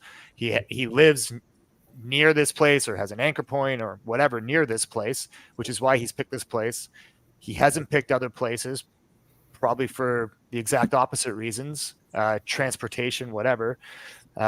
He's probably on foot, as a lot of these, urban trail attacks are. The individuals are on foot, at least for a period of time. And, why did he pick this time? Why not only did he pick a Saturday daylight, which was super high risk, I think he picked that time on one hand because he has to pick a time that solo female runners are going to be on that path. And it's unlikely that a solo female runner is going to be on that path 2 hours after dark. Unlikely, right? His victim pool, his victim backcloth shrinks considerably. And he stands out as someone just loitering after dark. So, he had to pick that time. It was high risk, but he picked that time. But why did he pick August? Why was he in LA in March and in Maryland in August? There's a reason that he's in those two places at those two times. Could it be for work? It could be. Could he be following his work, whatever that work may be? People have been throwing out, is he transient? Is he homeless? Maybe, but it's, in my experience, like that's a far distance for somebody to go without a purpose, right? Like, if you're homeless, fine. If you're homeless and you have somebody, you have something in LA that you can go to. You have people that can support you. You have a job you can go to get some money. Great. And then you go to Maryland, you have the same thing. There's a reason to be there. You're not just going to Maryland from LA if you're homeless and you have I don't think he's homeless. Let's just put that out there based on, several other factors, but you're not just going to Maryland for no reason. If you're homeless, that's such a far distance to go. Why would you travel all across the country? I don't think he's home. I agree that he's not homeless, but he has a transient quality to him. In other words, he likes a large swath in which to hunt and move around. But, like a lot of offenders that do that, he has a home base somewhere. I would imagine that growing up, he didn't have a particularly stable home, but I'm not really sure that he lacks a roof over his head somewhere. The other thing that I keep thinking about with this case is, how did he get to Maryland? I mean, I don't think he flew. My sense had been that he went probably by bus or, so forth. But do we think this guy drives? Do we have any reason to believe, or do we think he basically jumped on a Greyhound or something and traveled there? Personally, I think it's public transportation, and that's my sense too. Yeah. In one of the posts I put out, that's what I put. So what I did is I mapped the route from LA to Bel Air, Maryland. Mm-hmm. Obviously, I'm from Canada, right? So I mapped it out, and there's several routes you can take public transportation, and they all follow those east-west interstates, which I identified, and I just put in there. I said, as the public, keep an eye out for cases along these east-west interstates, because he's not. He may have anchor points along the way. He might not be driving straight. He may stop over in a city here and there where he's committing crimes as well. And this is why this case it's so tough to. Where's the Greyhound station? You anticipated my question, Chris. Exactly Do what I we was know? about to say. The closest Greyhound one that I know of is in Baltimore. I don't think there's really any bus stations in the Bel Air area. There are some local trains that you can take between Bel Air and Baltimore, and some buses that you can take in the morning and the evening. But for the most part, long distance buses, not Bel Air. Okay. So could have had a friend pick him up there. I'm sorry? He could have had a friend pick him up from Baltimore. I mean, Sure. he clearly had an anchor in Bel Air, so. Yep. You could take public transpo from Bel Air down to Baltimore and then take the Greyhound out, right? Sure. Which would show familiarity, right, with the environment. Again. Okay, so let's keep moving. Go ahead, Matt. Sure. So we're parking, pulling into the parking lot where that pickup truck goes to the right. That's that we just passed. That's where Rachel was parked. The silver pickup, the third one in. And was she front in like this vehicle? Oh no, she was backed in, and I remember my daughter commenting the day we were there searching that that was the way she put it. That's Mom's normal spot, and that's how she parked. Okay, so why does she back in? Tell me about her situational awareness aspect of her personality. Are you asking me? Mm-hmm. I don't know why she would have backed in. Everything I know about her running on the trail, I don't think that she was too situationally aware. She ran with earbuds in, volume all the way up. I think Michael could probably speak to this a little bit more since he actually did a lot of running with her on the trail. I wasn't a runner. Yeah. I mean, she wasn't overly aware. I think perhaps the backing in might have been something that she started as like just as like a habit. To be frank, I don't quite know why she backed in.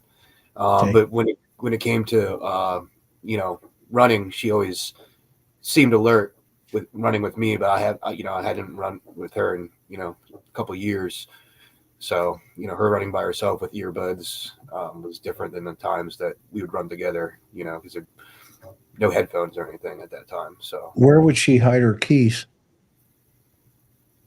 I don't know where she put the keys. Would she take them with her? I don't know.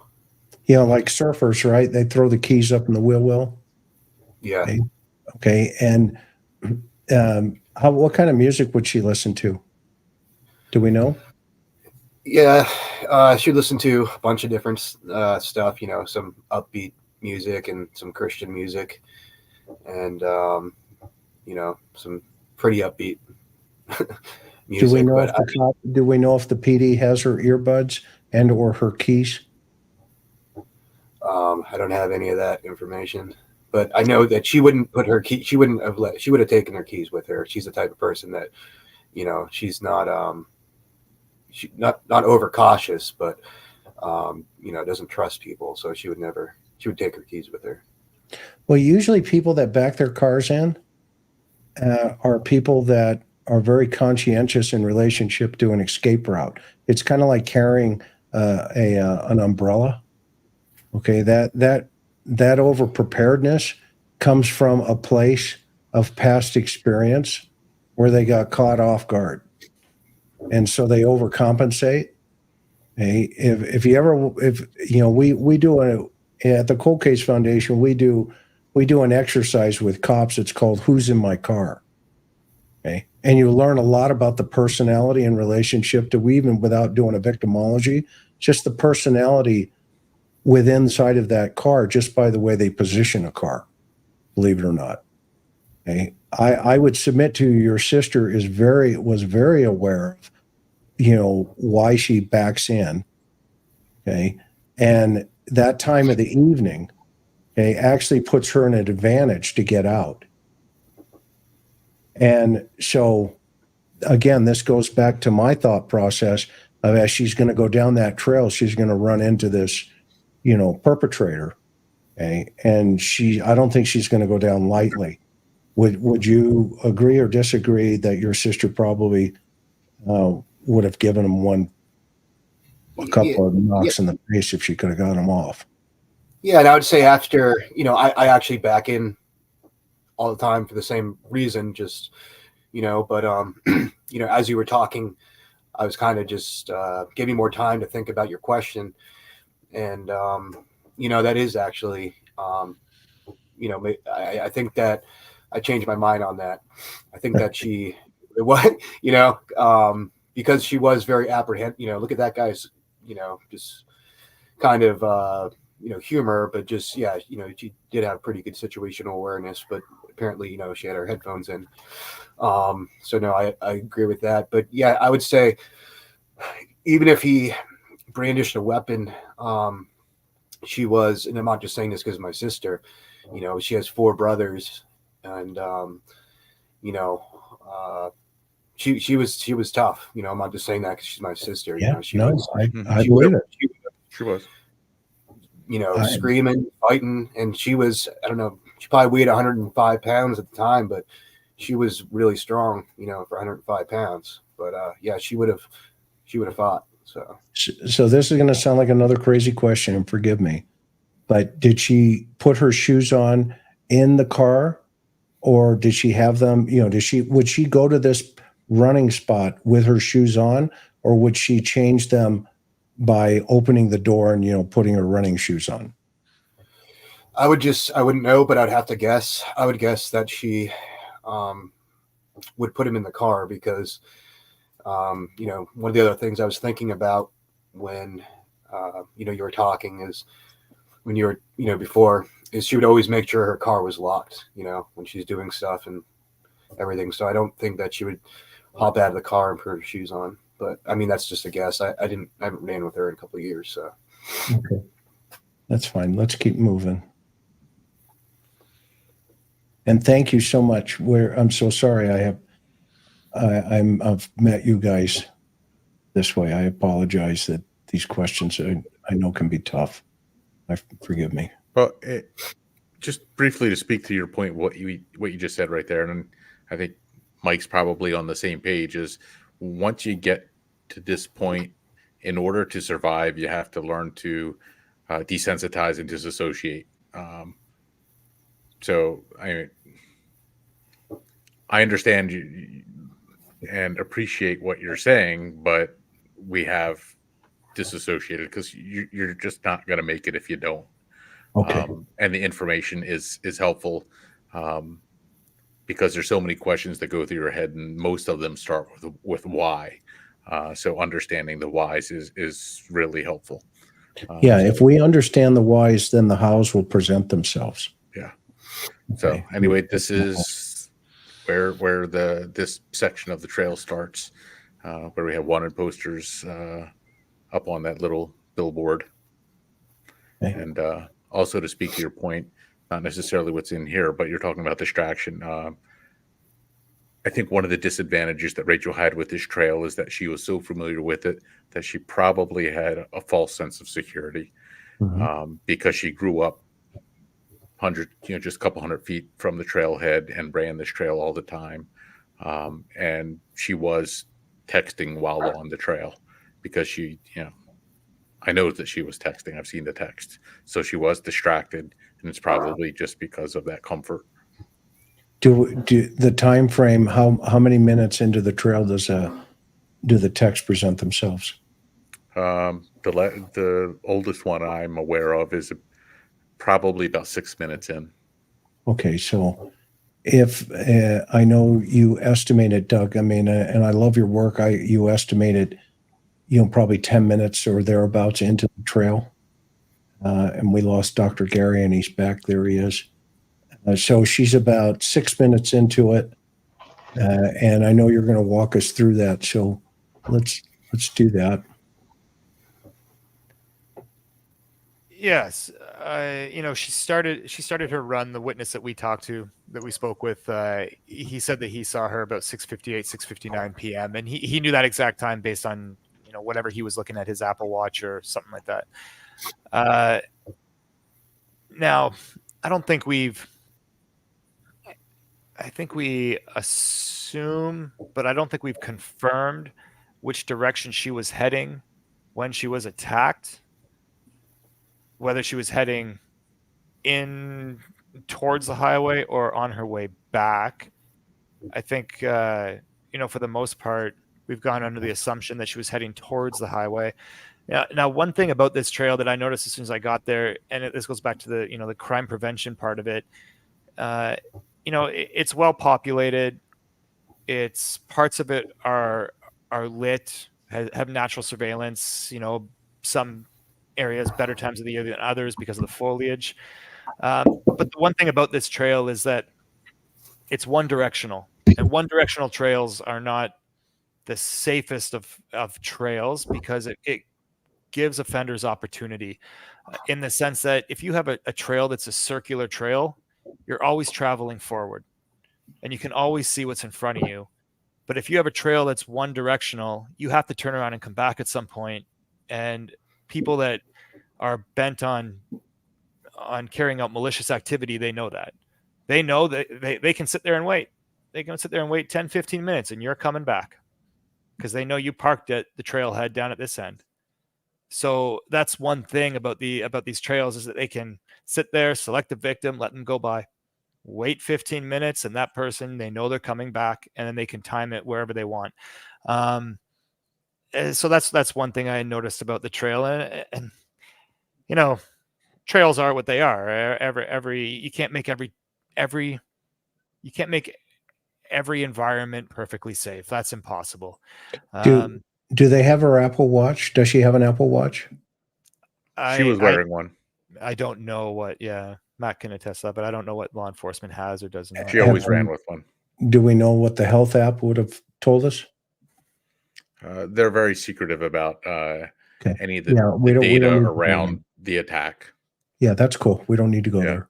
And to clarify for somebody in chat, these videos are from a week ago today. Somebody asked if they were from November. Okay. So tell us what's going on with the guy down at the bottom.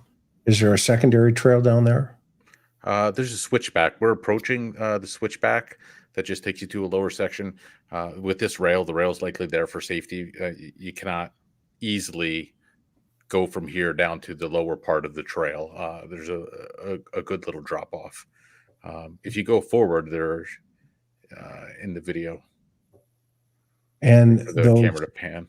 Are those little latrines there, those outhouses, are they all along the trail there? I saw one down at the bottom there.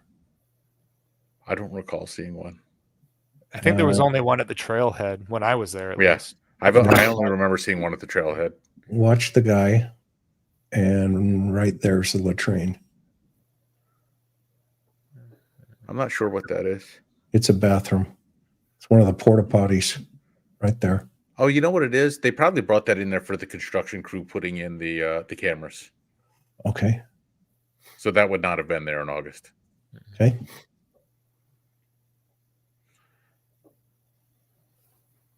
I'm just waiting for the camera to pan. Mm-hmm. So dead ahead, if you want to stop it there. Doug, did you want to speak a little bit to the area straight ahead?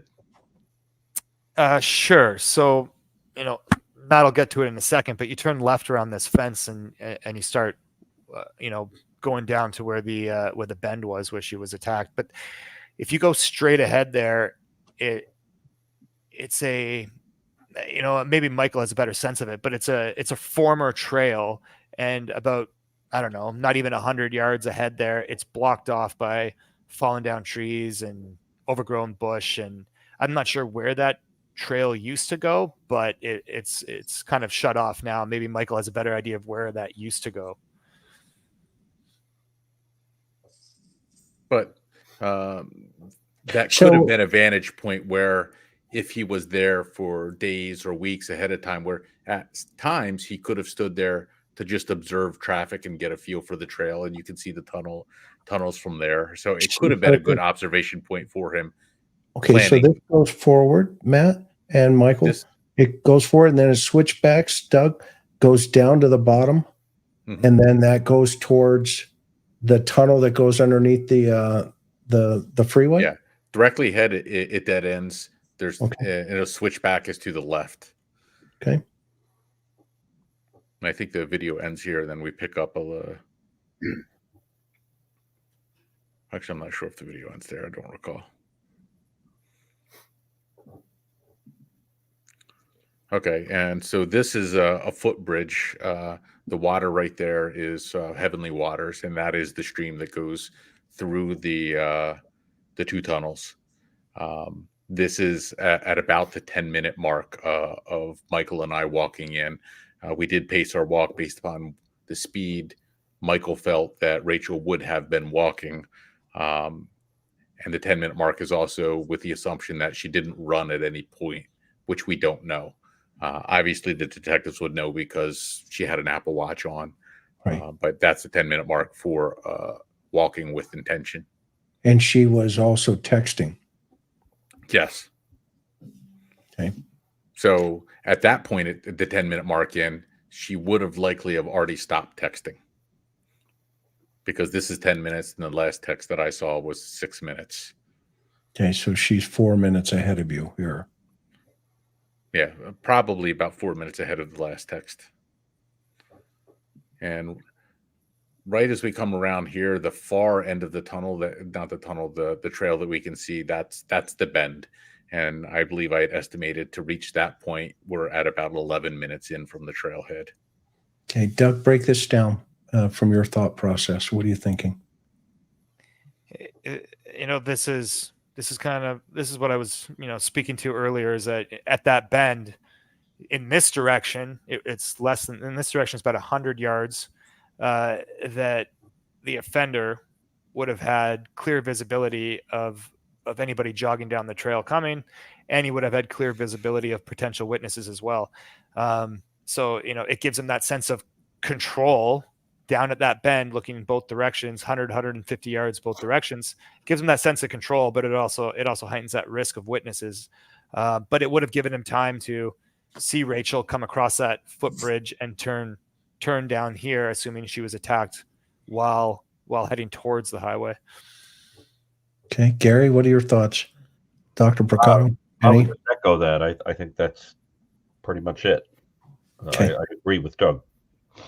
Do you also, Chris? I think that's spot on. Yeah. Yeah, and with all the trees being full at that time, I mean, there's all kinds of opportunity here.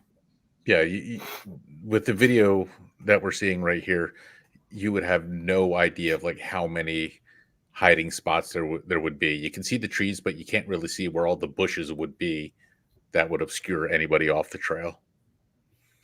And just based on the angle of approach, yeah, with that foliage back in August, they could have hidden anywhere in there, and you'd be 10 yards from them at best before you even saw them. Right, and I have noticed, and with Michael down on the trail and other people, most of the people walking on the trail don't look off the trail. When we're off the trail, even for recording these videos, everybody walking by did not seem to notice that we were there, even though there was no foliage. So that's the bend right there. And it looks like it's got a little dip there. Is that a water source going underneath it? I don't recall I don't remember seeing any water go under it. I mean, maybe in a storm water goes under it, but normally I think it's mostly dry in that little tiny tunnel going under the trail right there. But it's a very small tunnel. It's a very small tunnel. Okay, and I can see over here on the far right here, this area right here, that looks like a drainage culvert of some sort. Am I wrong? The tunnels are probably almost dead ahead from where this vantage point is. Right. What I'm thinking is this a runoff area that runs through and then it meets the main drainage tunnel where she was found. Is that right, Michael? Yes. Okay, so he's hanging about the small out. Tunnel, like right now? This one. Is he hanging in this area then? Is that the theory? This is the bend.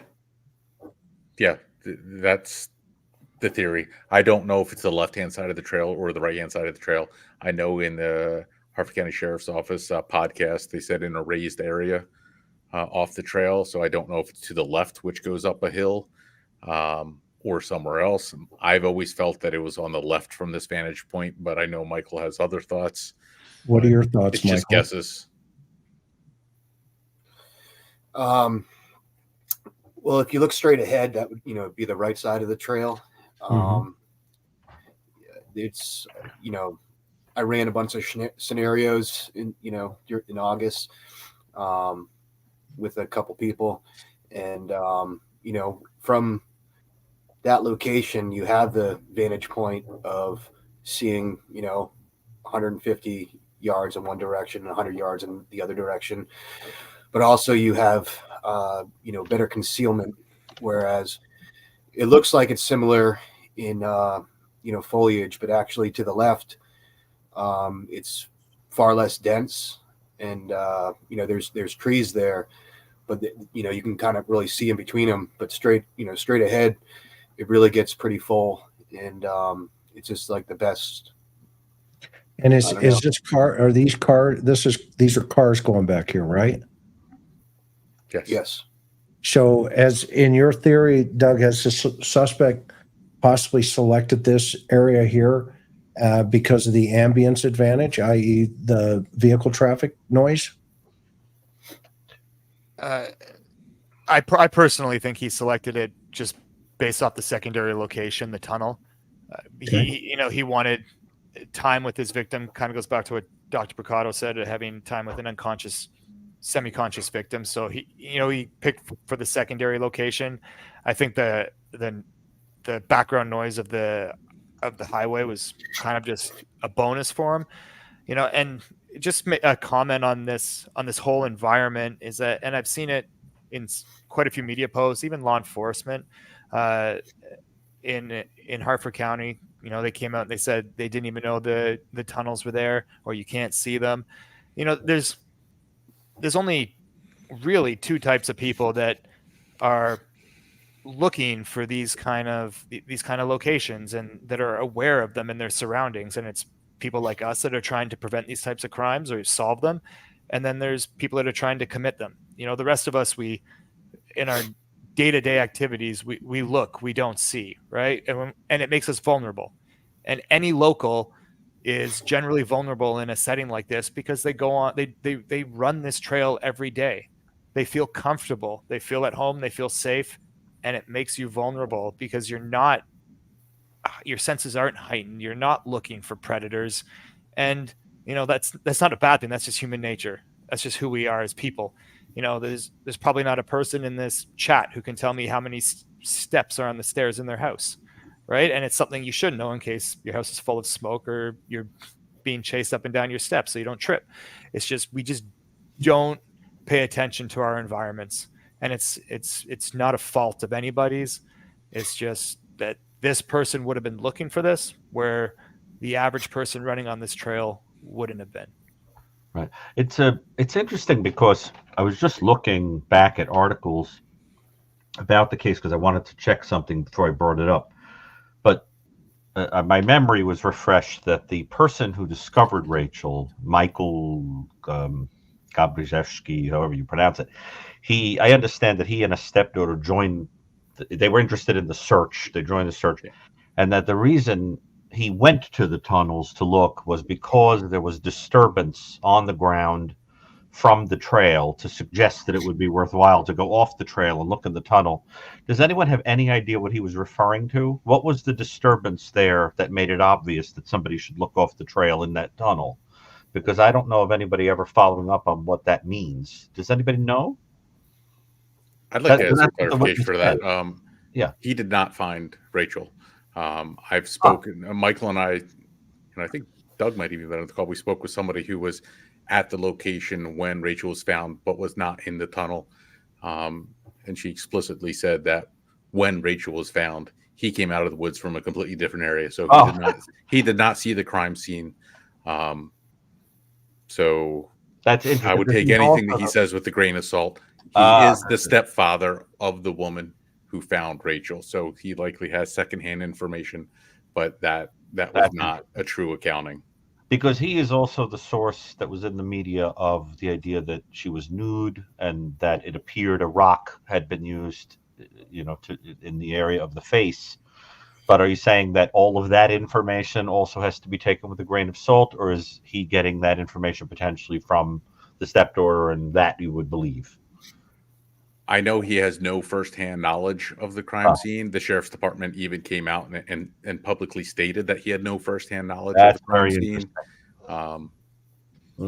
So then what reason was there for the stepdaughter to check the tunnels? She was part of a group. I have not asked her. I know that she's been pretty traumatized by the event. She did know Rachel, so she's been kind of struggling. She knew Rachel personally. Oh Lord! I think even if you didn't know Rachel, it would be traumatizing. Absolutely, but you can imagine the added. I mean, of course. But I know that there was a group of people that were just combing the woods. I mean, me, Michael, and some other people were on the trail looking as well. We just, even though we knew the trail, none of us thought to look in that area. Yeah, I just thought it was so interesting that, that whole idea. I mean, it's even more interesting that you're saying the story isn't true, that's what led to somebody looking in there. I just find that intriguing. Curiosity, were you there that day of her recovery? Me and Michael, yeah, we absolutely were. Yeah. And I need to ask, did you guys actually go into the tunnel? No. That day? Yeah. No. Before Ellie got there? No, thank God. I did go to that's something that I was thinking too. Was crazy what I was thinking anyway, but the other set of culverts, I did, run down to the woods and, I looked in there and didn't, but the other set I did go look at, but this one I didn't even. What's crazy is I never knew this was here, and I've been all over those woods. So sure, I didn't go in that tunnel. It's amazing sometimes how our instincts. I've talked to so many families where it's this is going to sound weird, but it's almost as if our relatives from the other side are just kind of leaning us the other way for a moment. Don't go over there, go over here. Okay. And then eventually, what's found is found, unfortunately. Okay. This is interesting stuff here because, I'm seeing that other drainage, this culvert stuff, and that's the bend. Right. Yeah. But Chris, the reason I brought that up is because I'm curious if most people in the area, even intimately aware of the area, didn't know about those tunnels.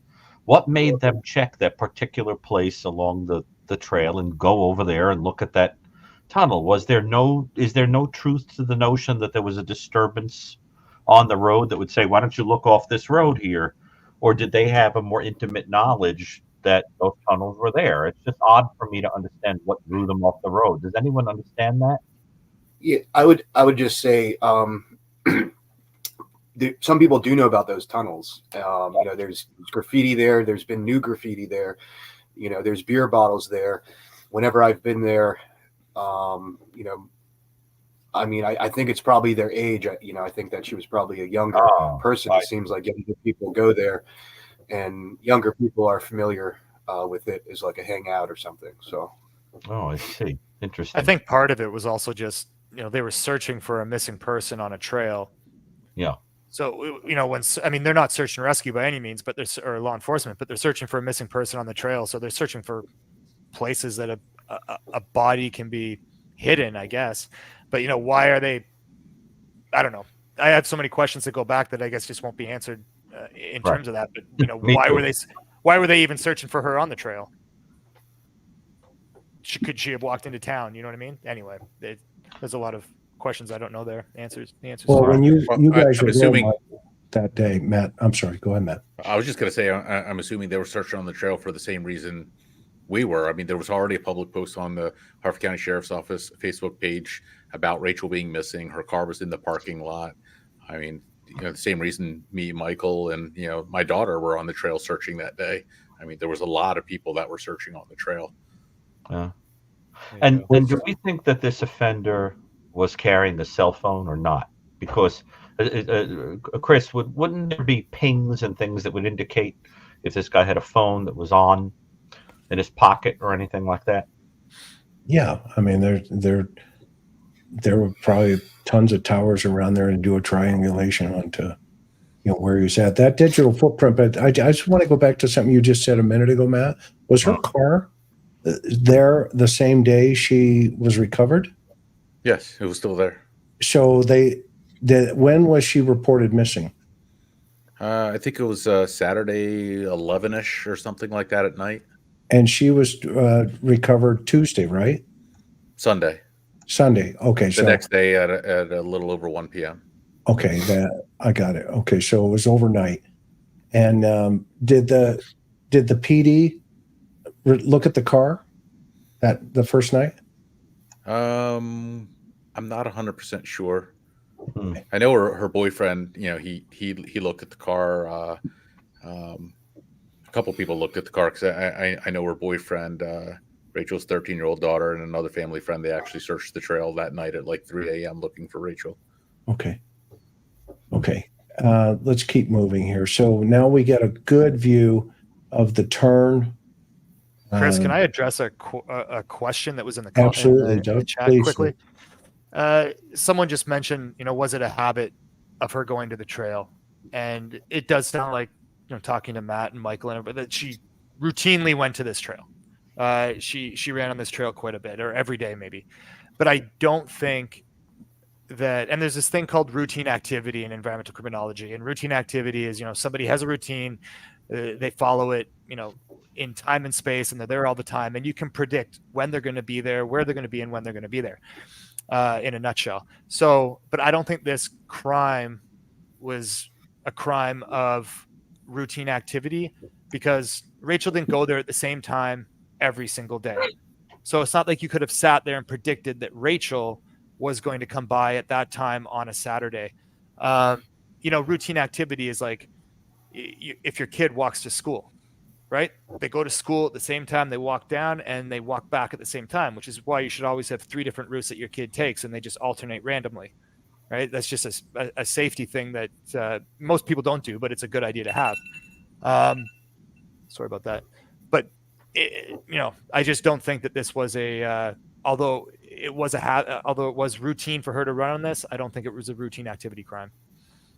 Yeah, no, I totally agree. This is this area here. I mean, just look at this little culvert just off of the road. The road itself is raised, and that obviously gives any type of, if this guy's a serial, I'm not going to use the R word, but SA, because YouTube will hammer us on the R word, by the way.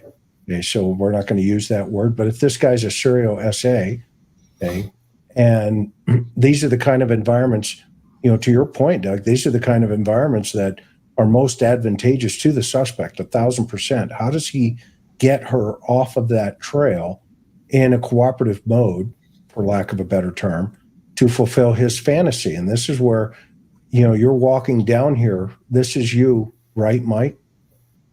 How does he get her, to cooperate? Because she's alive. My opinion is she's alive at this point.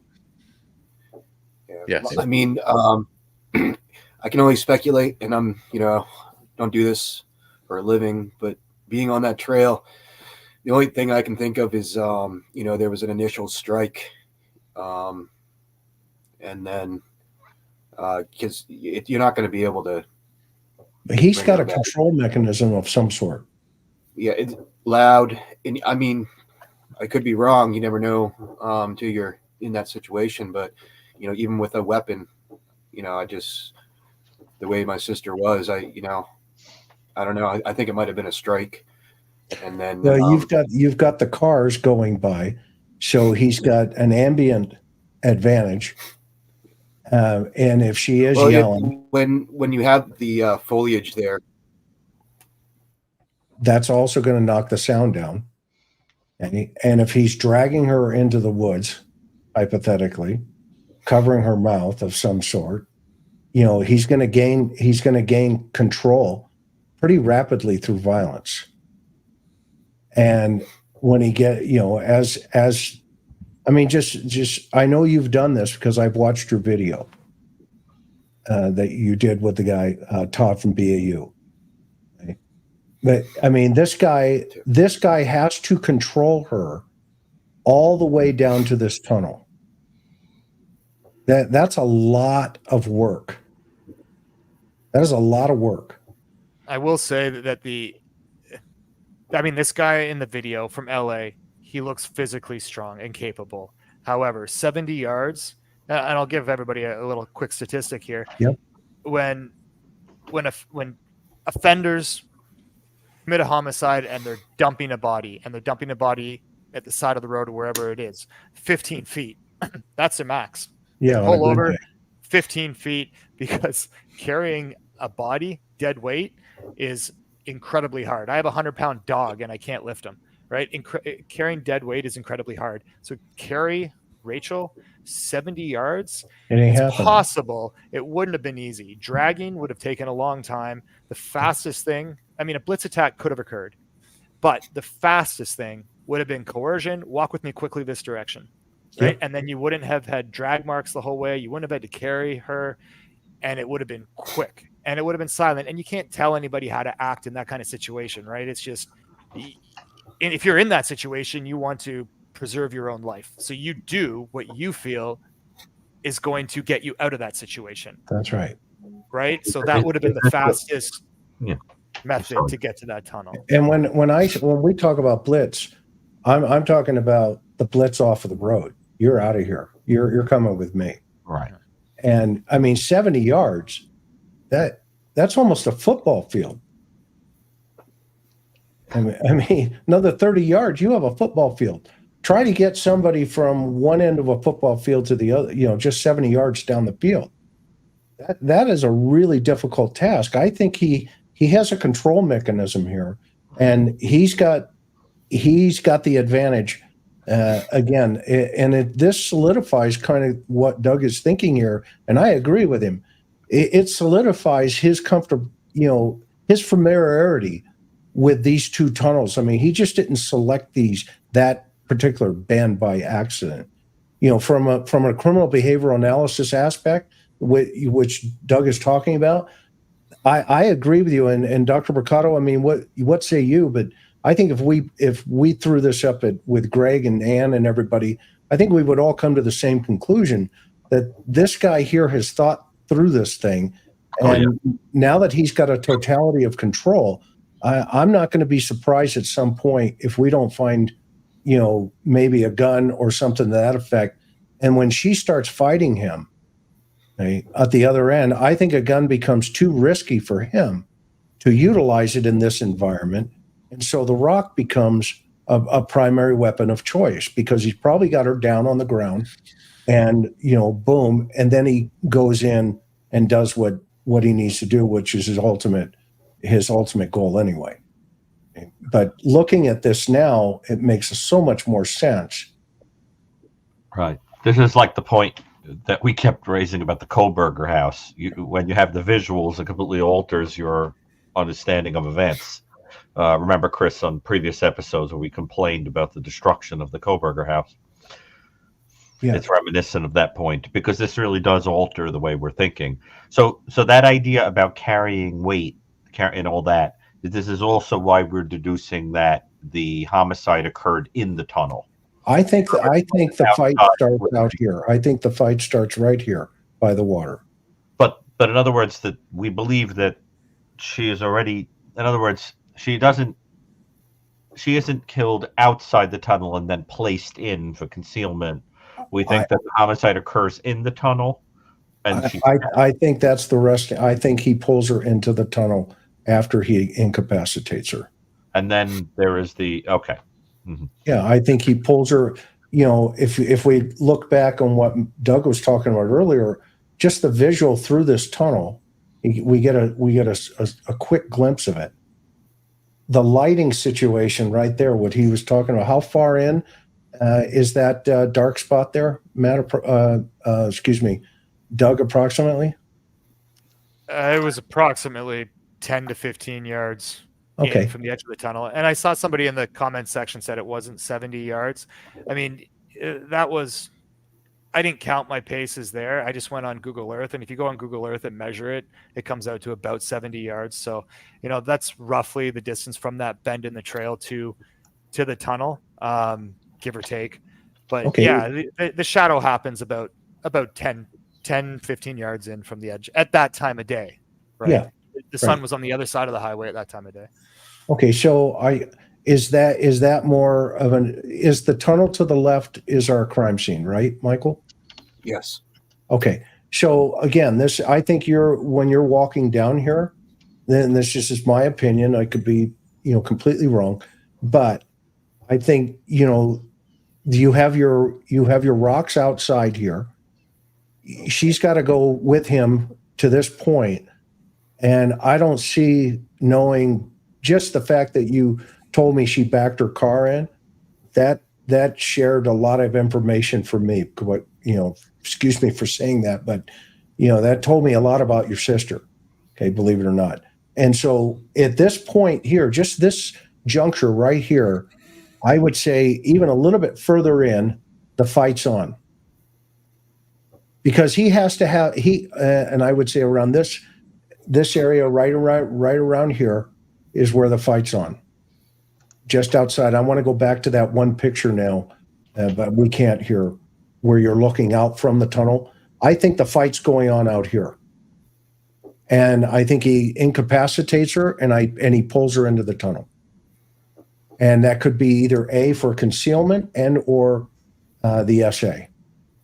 Just my personal opinion.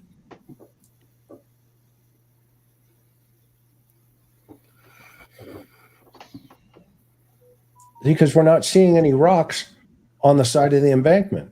All the rocks are in the riverbed or the drainage tunnel right now. See, now we've got access to, weapons of choice.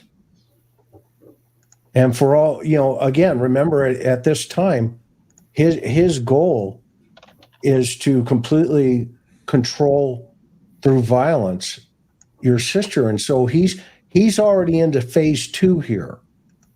And he's got her off the path. Now he's into the control and his situational awareness is way up here. He's now saying, okay, I've had A, B, C, D, E, F, G up here. Now I've got to execute. I've got A done. I've got B done. I've got C done. I've got D done. Uh-oh, crap. I got a Z here because now she's fighting with me. Okay. But he's still got to get E, F, and G done. Okay, because it's up here still. He's playing it out. And this is, I would submit to you, your sister put it up for him. And his way was to immediately incapacitate her and pulled her into the abyss here. Gary, what say you? I think that's pretty much it. I mean, but I guess what I want to know and I'd really like your thoughts on this also, Doug, is how much of this was part of the fantasy and how much of this was just using what he had. Because, I mean, to me, the fantasy was essentially dominating, controlling through the sexual assault.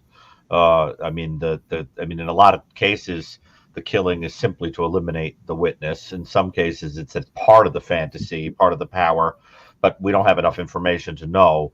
But I guess what I want to know is, do we think that a lot of this was just he had to use what he had, as opposed to some of this being all part of the fantasy? Because it looks to me like, this is a guy who's kind of wandering all over the place. And then when he decides that he wants to do this, he sets up a nest and uses a plan and takes an opportunistic victim. But the essential ingredients that are going to be there don't really require being in that setting, having a forested area, having a ton. It's just that's what he had in the ambiance to use. I mean, is that your sense too, or do you think this guy goes out looking for forested areas with spider hole like places to drag a person? In other words, is it just the idea of finding a female out in the world to do whatever it is he intends to do, and he's not that particular about in terms of the victimology. I think this guy can. I think it's the environment. So I think this guy can adapt to his environment. I think he adapted to this environment, and like you said, I think it was just this tunnel was out of convenience and concealment. That's what as Chris mentioned, that was it. I don't think it's anything to do with the fantasy. I don't even think the trail is, and I think that if my recommendation to law enforcement, I know the public's doing this, and it's really funny because very few people know about geographic profiling. They have very little idea of what I do. Everybody, but when it comes to crimes like this, everybody becomes a geographic profiler. You know, it happened on a trail. So now we're going to look at every single crime that happened on a trail. This one in Georgia, there was one in DC, I think Washington, DC, shortly after this happened.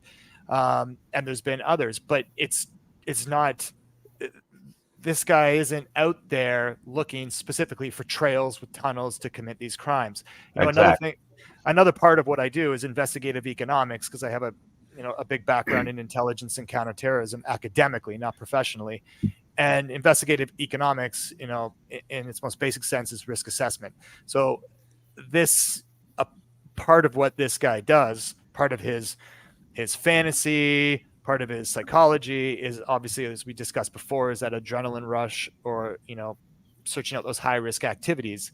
And it doesn't have to be on a trail with tunnels. So when law enforcement is searching for cases across the country to try and compare this to, they can't have tunnel vision and just look at ones that attacks that occur on trails. It can be anywhere, but is the risk a component of it, right? Like, they have to take into account, Dr. Brucato, that your profile, your analysis, what you said, the obviously the MO, any signature components of the crime scene analysis and the victimology, and yes, geography is a part of it, and that's what I look at as well. Am I looking at cases on trails? Absolutely. But I'm also looking at cases across the country that have a risk element to it. Like invading a home. Like invading a home, or it could be in public behind a shopping center. It could be, you know, in any kind of public place where there's a risk of being caught. There's just so. But Doug, see, where I think you're making an extremely important point is this: if adrenaline and excitement is critical to the story, then this is precisely the kind of person who wouldn't repeat what he had done previously, because the whole idea is to keep upping the risk. The whole idea is, if it worked last time, that got boring already. Now I've got to do something a little crazier, a little more over the top, a little bit more. So the whole idea is, I wouldn't expect this person to do anything in precisely the same way. I think that what adds to the terror of this kind of offender, who I have no doubt will strike again, because I think it's just a matter of when and where, is that he is sort of everywhere. It's that we don't have any real idea where that will be, or in what mechanism will be utilized. I just think that there will be an offense and DNA will light up, and then people will be like, wow, I never would have connected that to in the same way that the LA case shocked everybody. I mean, it was just nobody would have linked those two cases in the days before DNA. There would have been nothing to link them, nothing, unless there were fingerprints or something like that. So that I think that's what's so disturbing about this guy. And I mean, and then once you have the advantage of knowing they're linked by DNA, you start noticing little things that they have in common, but they're very vague and not particularly obvious. I mean, wouldn't you say, Doug, if he strikes again, I don't think we're looking at an isolated road where a woman is attacked in that way. I think it's going to be absolutely anywhere, by whatever mechanism happens to work for somebody who has an appetite for this. Exactly. And there's numerous examples out there. It could be pre-planned. It could just be a case like, Molly Tibbetts driving down, sees a jogger. Right. That was a sad case. And very. Yeah, exactly. It could be any type of case. And like you said, the LA and the Maryland cases there's no way to tie them together. Geographically, I would have never tied those two together, being so far apart and so different. It's going to be tough until, DNA really is going to be the key here, I think.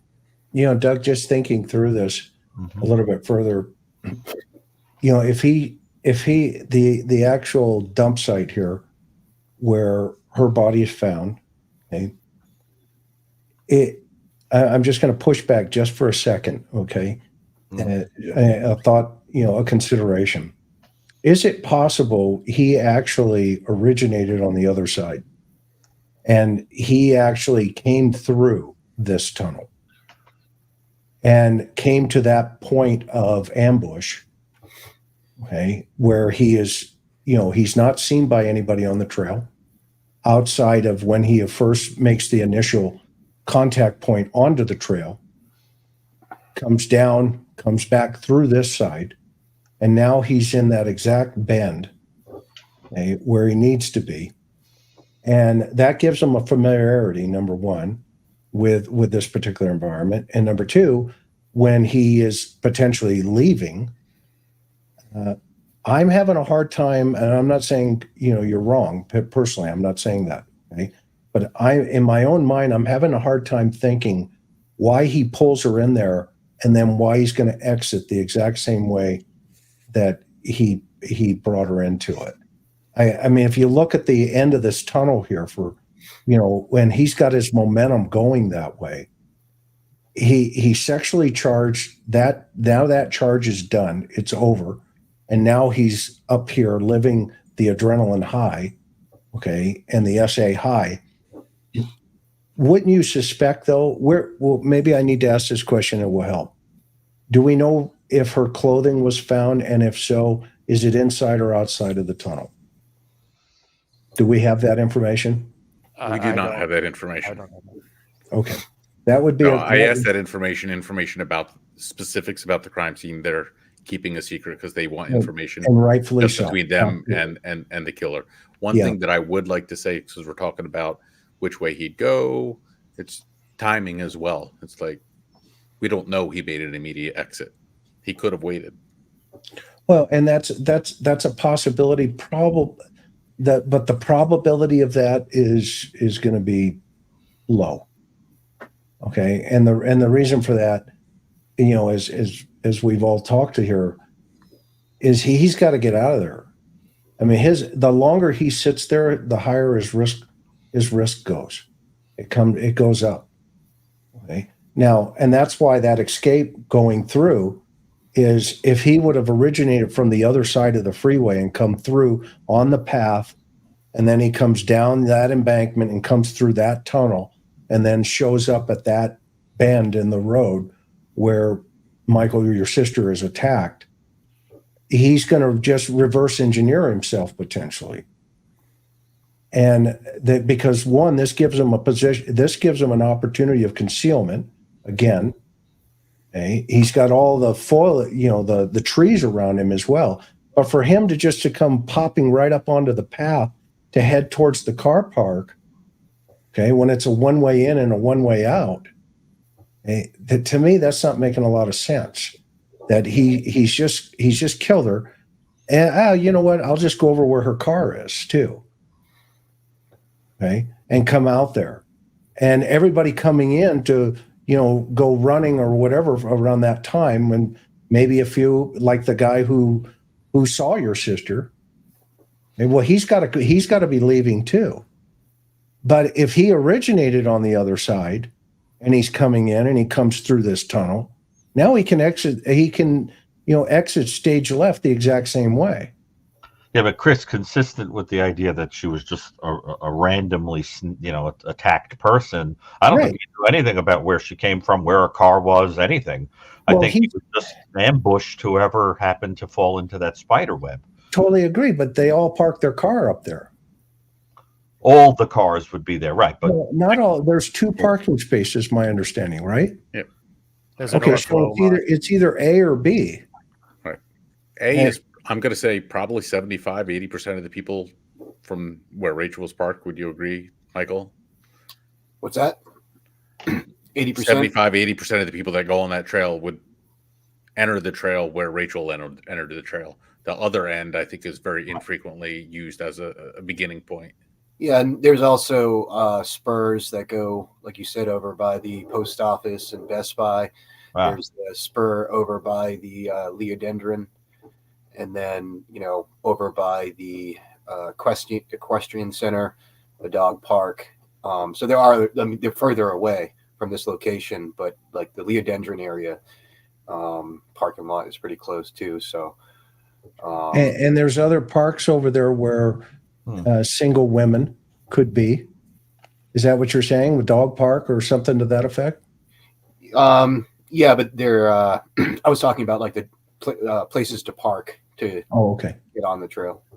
Okay. But I suspect he didn't even know if she came in a car. I think he just saw a person. Right. Yeah. And I'm not saying, she's the selected victim. Again, I go back to the same thought process we're having here. She's a victim of opportunity. Yes, this guy is just he's looking for the deer. Okay. And he sees Rachel and he has positioned himself. And I wouldn't be surprised if when they interview him, he says, yeah, I saw that the thing was a little higher. So I was kind of, a little lower than that. And he uses that maybe to his advantage. Right. And I mean, I don't know, but from a geographical profiling, I think Doug, you would agree that that's a pretty good advantage. If you've got a drop off right there, from, the road to where you can just jump up pretty quickly and boom, snatch your prey off of the trail and get them down to this tunnel here. Okay. Yeah, anyway. I think it's a vantage point, and what you were mentioning, entering or exit from whichever end of the tunnel, it's hard to say. I think for him it was an accessibility thing and a convenience thing, and a least effort principle thing. So like when he was done, he was done. He was probably going home to where he wanted to go, and I don't think if he was to the east, he's going to go to the far end of the tunnel to exit. I also think it plays into, and Gary can expand on this, but also his mental state after. And this is one of the posts that I put on X, is that if you live in that area and somebody was staying with you and they came home and they were anxious, or they were unusually calm, or they were excited, or just acting out of sorts, and that stood out to you, and they were on this trail at that time, reported to police, right? Because this person, I mean, after committing this crime, he could have been calm and confident and just walked out back to the trail and walked out through the bush, whoever knows, right? Or he could have been excited or panicking or scared. It's tough to say what his mental state was afterwards. Well, the LA video gives us a hint that this is a sort of a more psychopathically cool kind of a person. I think the whole idea with this guy is that he would come across as flat and not particularly emotional, despite having done something that would get most of our adrenaline pumping. I mean, I think that's the whole idea. Is that, in fact, there's an interesting thing when I've talked to offenders, that the very people who are adrenaline addicted come across as if they don't even have any pumping through them. It's it's almost as if that's the reason that they're chasing it, is to fight a kind of a deadness that they feel at baseline. And when you interact with these people, you're talking to somebody that feels like talking to a reptile. It's cold, calculated, flat. Where you do see the after behavior being anxious and so forth are the kind of offenders who are motivated by something different. Like remember, for example, in the Kohlberger case, one of the things, if he's guilty, one of the things that's very interesting is that people said, he was a sort of an arrogant, loud, nervous, weird guy. And then after those offenses, he came to class and was like on top of the world and acting very cool and collected and happy and with a spring in his step. There was a change in his mental status as a result of the offense. With this kind of a person, I think, Chris, I mean, you've encountered psychopathic people and so forth. There's almost like a flat, calculating quality where they talk about it like they're talking about throwing away a cigarette wrapper when they talk about eliminating a human being. And so I think what we're going to see is more that the people around him were shocked at how little emotion is displayed. There's that compartmentalization with this kind of person. But I don't know, Doug, if that's your sense too, but I think this is a more psychopathic guy, not a guy that got nervous and jittery. But that's my take based on previous offenders. But what are your thoughts on that? No, I agree with everything you just said, and just looking at the LA video, he was calm walking out of there. Oh. He didn't run. He just looked at the person, walked away, had their back to them. If you're really afraid, you don't put your back to somebody you just attacked. And he just walked away casually. He didn't care at all. No, that's just it. And that's why I think it's also disturbing to think about the idea of how interchangeable the potential victim was. I mean, there are serial offenders, for example. This guy is not necessarily a serial killer, but he may be on his way. He has a lot of the characteristics of one. But it's interesting because some of them, the whole idea is they have to go out and cast a fantasy by finding a very particular looking victim that is necessary. They troll until they find that person. But then there are other offenders where the only thing that the person has to have is, for example, a certain body type, a certain size, a certain, they just have to be female, they have to be a child, they have to be whatever. There's no particular pickiness with the victim. It's just a matter of whoever falls into the web. And I think that when on that podcast, when they're talking, the sheriff is talking about having a gut feeling about the stalking and all that, I just didn't agree with it. That is not my gut feeling at all. I think that's what's so ugly about this crime is that it's just by a matter of seconds. It could have been a different person whose family and life were completely uprooted and damaged by this person. And that's what I think this kind of person also draws on, is that kind of godlike feeling that, people are scared that I could strike anywhere, anytime, like a lightning strike anywhere. And, that's the other thing is we don't know how much that plays into this for this guy. Does he see his own press, for example? Is he enjoying that? I don't know. Part of me thinks he's not particularly bright. I don't even know if he carries a cell phone. I'm not really sure. So that's one of the things I wanted to ask, because we're imagining this through what I would like to think is considerable intellect here. We're thinking like people that are bright. But is this guy that bright? I don't know. I think we have to sort of imagine ourselves into the shoes of this guy's intellect level. And I think he's sort of average in his intellect. Very visual, not particularly verbal, right? Thinks kind of like a predator or a hunter, but not the kind of guy that would chat you up and have rich conversation about politics or science or something like that, right?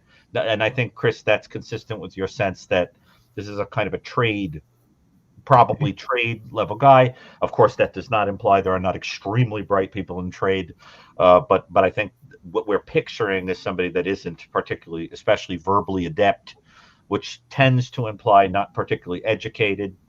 Verbal skills are much more crystallized, and that visual stuff is you're sort of more born with. So that I think you start to get a picture of a guy that might not have been that excellent of a planner. I just think in some ways he had a general idea of a plan, but in some ways I think he got lucky.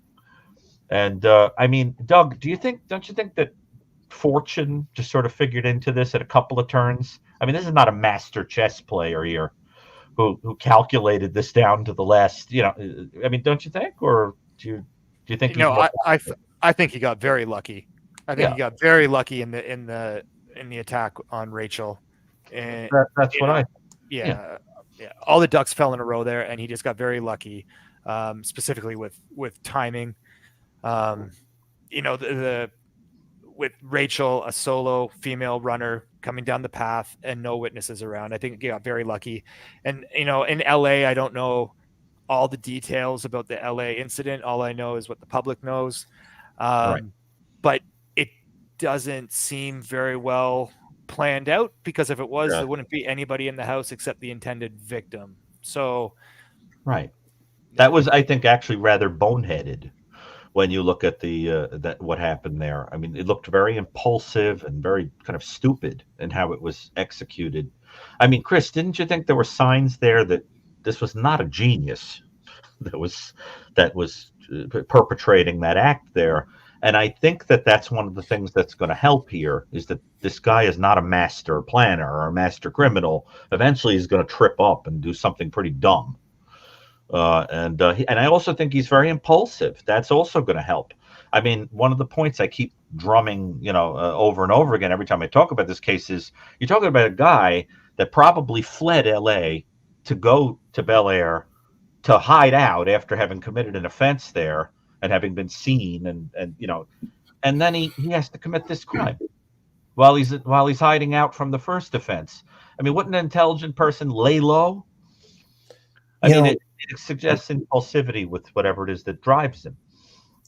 Yeah, the other consideration here is he bilingual, because I think so, but well, I mean, we don't know, right? Well, we know that he was Hispanic, though. That was confirmed in the podcast. Yeah, but does he have a full grasp of the English language? We don't know that, right? Or because you've also got to consider, how's he controlling her in terms of what's his verbal commands. And I mean, in the case in LA, that's a no-brainer. Okay, he just walks in the house and speaks Spanish. Okay, and everybody goes, okay, get out of here, and they fight, and it's a vicious fight. But we don't know here. We don't know if he's what's his communication capability. Again, goes back to his intellect. Okay? Yeah, if he has a grasp of the English language, then that tells us he's got even further roots in LA.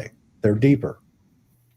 That's a good point, Chris. Although if he's brandishing a weapon or being violent, and that does tend to be a kind of international language. Yeah, but if we look at the guy just in Georgia, for an example, when he attacks her, she's on the phone with 911. So what's his verbal communication skills from Venezuela? He hasn't mastered the English language yet, and she sees it, and she grabs the phone and calls 911, and then Chris, they charged him with interfering. The audience may not know that point about her being on the phone with 911. The reason we know that is because you were able to figure it out from what they reported were the charges made against him, that she would have been on the phone with 911, but the public has not been succinctly told that. But I think you're right, based on the charges, that she was. Yeah. And so in this particular case, I think I agree with you 1,000%. We're giving him way too much credit here for intellectual, capability. I keep going back to this tunnel, and I agree with you 10,000%, Doug. This tunnel is key to understanding, not only the mechanics of the crime, but I am just fascinating what's on the other side of this. And we're going to see that in the drone footage here in a minute. And does he just kind of walk through this? Does he come through from the other side? And then he goes out from the other side? Right. I don't know. Hola a todos. La familia Rachel Morin. This is, by the way, this is Dylan in Spanish. I want to play this one more time for everybody. Okay. So we keep. Can I ask something very quickly before you hit play on this? Please, yeah. Do I also think that this guy has to be supporting himself somehow, and I can't help but think that he steals. I think this guy has criminal versatility. Probably his entire life has used every trick in the book to survive. So the question is, do we think he robbed her? Did he rob Rachel, or do we not have any idea? I don't know. He took something, that's for sure. But no idea if she had money, if she had a phone, if she had a bag, if she had anything at all that he would have taken. Because I mean, Doug, wouldn't you think this guy has to be surviving somehow? Either he's got someone who's feeding him in a home base somewhere, or he's engaging in petty crime to get his needs met. But he's traveling across the country. I mean, he's got to eat. Yeah, I mean, exactly. It's not cheap to travel across the country either. Like food, travel, accommodations, travel, everything. But I don't think, the home invasion, there could have been some financial incentive there. Petty theft, like you said, absolutely. Break and enters. In a case like Rachel, again, I don't, law enforcement hasn't released anything about what was found and what wasn't found on her. I doubt theft was the primary motive there. It could have been secondary for sure. Yeah, it could have been secondary. If she had money in her pocket, I'm sure he would have taken it. Let me put it that way. Sure, yeah. I'm just curious, Chris, because I mean, don't you wonder how is he surviving? I go back to, I think this guy is just your average everyday Joe, who wears a yellow vest, and he's, he chameleons himself into the environment, specifically in South Central. That was the one advantage, having a career in Southern California. We had a lot of volume, and we had a lot of cases like this. I can't tell you, I've seen hundreds of these guys. Yeah. Okay. And what I had a caper one time where a guy murdered another guy underneath a tree, and we looked up, and there was a piece of plywood up there with an immigrant from Mexico sleeping on the plywood. And when I got there, the patrol guy, I said, "Where's our witnesses?" And they go like this. And I looked up, and there's a piece of plywood up there. And I said to him, "What the heck is that?" He goes, "He's sitting over in the car. That's where he lives." Oh. Okay. And I had to get that guy. I had to give him, they parole him. They had it back then. They would give him an immigration parole. You got to take him down to federal court, and they say, "Okay, you got to babysit him for 6 months, at least to the prelim." This guy, in the neighborhood that he struck in South Central Los Angeles, he knows that environment extremely well. He probably has some type of familiarity with those people, whether or not he knows them or not. I can't tell you. Okay. But he felt comfortable enough to enter into the house with a hat. Who does that? I mean, how many crooks out there are wearing their baseball caps to, what they call hot prowl burglaries? Okay. You're not the sharpest tool in the shed if that's what you're doing, because it was that hat that fell off, and they got the DNA off the rim. And I know that because I called the LAPD, and I talked to, some folks. And when we put it out the other day, right, the next day, the sheriffs came out on the podcast and said, "Well, we don't know how he found out about the hat," or something to that effect, right? Right. And, but then the other guy talking on the podcast says, "Oh, no, I think that was out in the." Okay, whatever. Yeah. That's fine. But the point being here, this guy here, he's trying to blend in. Okay. You can buy these hats, on Amazon, you can buy them at Walmart, but this one has 2 distinct dots on the front that are black. Okay. And those are different than the kind you can get at Walmart. You have to get this through, another place. And this is why we talked about the RN number on the clothing or the hat, if he left anything behind, because you can actually trace, the distribution and the path of where these items went from. And so when we look at the tunnel and everything there, I think as he's, again, well, I'm not going to repeat it again, but I have a hard time, and this is just me, I'm having a difficult time thinking, okay, I just killed her. Either he's, pretty mellow, or wherever he's going to be in his, his behavior, he's either up or down.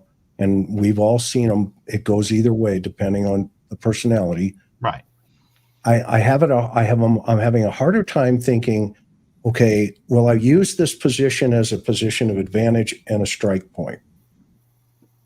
So it's kind of like killing the enemy and running to the enemy. Okay. You've just wiped out, 5 guys, and you're going to run right towards them. You're going to get all their gear, and then you're going to just keep running towards where the other enemy is. Okay. I see this guy, not the sharpest tool in the shed, but reversing it and going, "You know what? I'm out of here. Vamonos." And I'm and he's going out the other way. And so I'm more curious, and I apologize for that. I don't know where that came from, but it's AI on StreamYard here, and I apologize. And I guess we'll find out over time. But I'd love to, Doug, I would absolutely love. I would love your assessment of what's on the other side of the tunnel, just out of curiosity, and maybe we can do another program on that based on some of the geographic grab that you're coming up with, because one, I'm impressed with your analysis so far. I mean, I think you're onto something here. There's no question in my mind. And as an investigator, I would listen to you and say, okay, why are you thinking that? And that's why I'm kind of prodding you for get your brain going here. And of course, the psychological assessment below. Dr. Gary knows these guys, too well. But see, I guess what I'm asking, Christmas cards. Oh, please. Yeah. To dovetail on what you're saying, Chris, what I'm curious about is, if he does go out the tunnel in the other direction, are we saying that the ultimate goal is to get to the interstate? No, I'm saying that the ultimate goal is to get to his anchor point on the other side. And we have no idea what that would be. In other words, well, the police are doing their canvassing on this side of the tunnel. Mm-hmm. Maybe there's the other side of the tunnel that's kind of, trying to think of an example. Anyway, I had a situation where it was a certain item. We need to find it. And it was a year into the case, and I got assigned the case. And I said, well, what about this? And they're like, well, we haven't been able to identify where it came from. And I said, okay, well, let's make copies of this thing. And we made, 100 copies. Everybody took a street, and we all went out, and everybody just started passing these things out. And we finally came across a guy and says, yeah, I found that about a year ago, and I put it at this location. We found it. Okay? And maybe this is a situation where, the one thing about law enforcement agencies is sometimes they hold things so close to the vest that they don't realize it's the public who solve these crimes. Okay. And so sometimes you have to, put the sail on the ship and let it go out for a little while. You hold the things that only the suspect's going to know, of course. You hold that for the interview. Okay. But at the same time, you also tell the public, look, here's the weapon. This is what we have. This is why we think this is A, B, C, and D. You know where you just saw this? Audrey Cunningham in Texas, the little girl who they just found in the river with the rock at the bottom of the thing.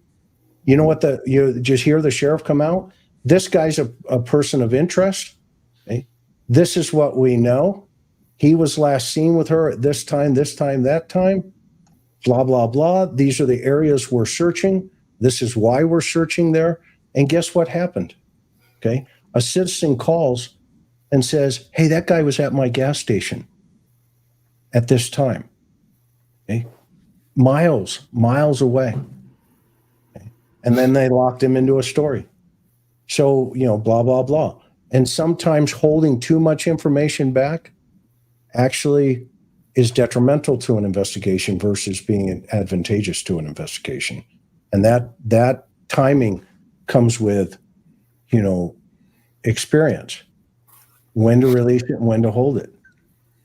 And so in this particular situation, I'm going to be sitting here on eggshells, Doug, wanting to know what you think about the other side of the town, the other side of the tunnel. Now. Yeah, I can give you some thoughts on that quickly now. So the thing for me going to the other side of the tunnel, it's a rough go, because by the time you get to the end of the tunnel, the last, Michael will probably agree with me here. So the last 15, 20 yards walking up that tunnel, you're in almost knee-deep water and sediment. And it's tough to go. You can't walk up on the side. You have to walk through the middle. So you're trudging through sediment and water. Then you get out and you're in knee-deep water. And then when you get to the other side of the tunnel, you're quickly turned around. In your headings are all turned around. You don't know where you are. It's tough to calculate north, south, east, west direction of travel, because you come out into this bushy area of nothing. There's grass, there's trees, there's a big pond, small lake, whatever you want to call it. But you quickly get turned around. And then from there, what do? You're covered in mud, you're covered in dirt, you're soaking wet, you're in an area that has nothing. And now you have to cross over a highway and go back into civilization. It's just it's not an when easy you say exit cross route. over a highway, isn't there an access point underneath the highway? So once you get into doesn't that tunnel run under the highway? It runs under two highways, and then it comes out into this void between, what is that, Michael? Is that an on-ramp coming on? So you have to cross over that on-ramp and then go back onto the trail. Michael can clarify that. Yeah, I don't think we walked through the other culvert, but I mean, if you walk through that tunnel, I brought a couple people there, early on, and they walked on the side, and they didn't get their feet wet at all. But they did it. They did it like it's tough. Yeah. It's tough. I didn't. I walked through the water already. My feet were wet, so I didn't even attempt it. But they walked on the side, and you can hop right onto the. There's like a little tree right there. You can grab on. But yeah, there's a field right there. But then you can go like to the right. There's actually quite a bit of woods. And you're still concealed by the highway. And if you go all the way to the right, it's like a triangle. And at some point you would have to, hop over the highway, and then to the left is you go around the water. There's like a little reservoir there with a deer trail. There's actually a trail. I mean, there's beer cans out there. A lot of homeless people are out, people are going there. So then you go around the water, and then that brings you to the other culverts. And so you could either go out the culvert, you could hop out. If you could hop out of the tunnel, you take a left, that pops you out on the highway, like near the area further down where the large tunnel is. You can go through the culverts, and that brings you further down on the Ma and Pa trail. Or you can take a right, kind of a bare right, and then hop over, the highway. And then there's just some woods field with some more trails, and then apartments back there as well. Did they canvass at that time? Do we know the homeless encampments out there? Not that the suspects connected to them, but that they may have seen something. I don't think there's. I mean, all the encampments I've seen, there was a lot of trash, like a ridiculous amount.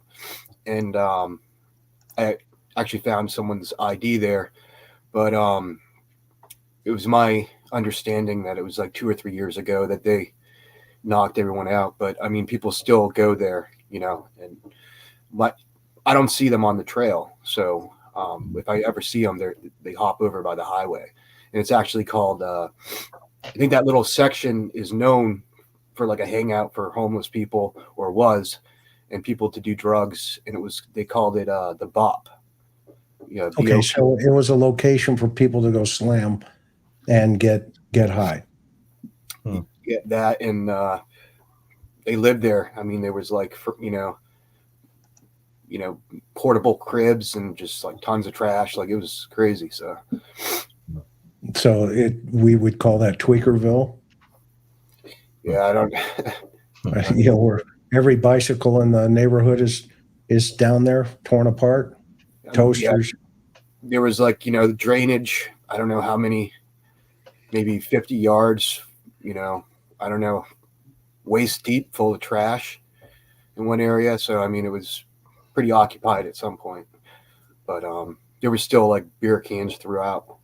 You could find someone was walking in those woods drinking beer. So, I mean, you would think those sometimes those are the best witnesses on the earth, because we used to call that DLR, does not look right. And a lot of people that know those environments, like those individuals that go there to get high, they're always, looking to find a place that nobody sees them slamming. And lo and behold, all of a sudden this guy's in the environment, and they go, "Who's that guy?" I don't know. I got to get my fix here, but I'll remember him. And you'd be surprised how many times you walk up and say, "Do you see anything?" She says, I don't know, just this guy that was hanging out on the trail. Okay, well, that's kind of weird.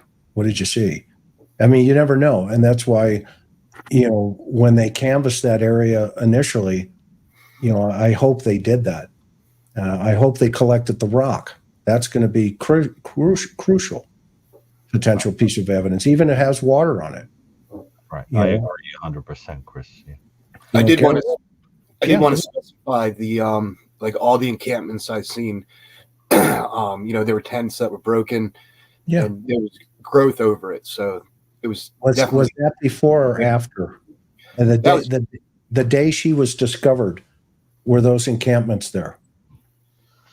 No, I don't believe so. I mean, I went there a couple days later. So, but that was maybe a year, or longer. It looked like there was a lot of growth there. So I don't know how long ago those were there, but there was still fresh cans like in different areas. Okay. Chris, is it right if I make a point that? Yeah, please.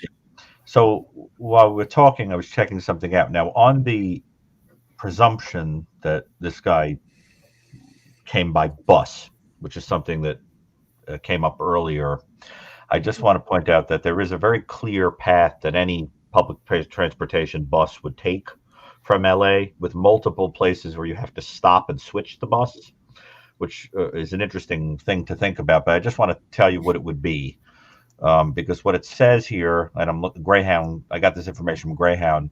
So what it says is you would board at a place called Cesar Chavez Alameda station in LA.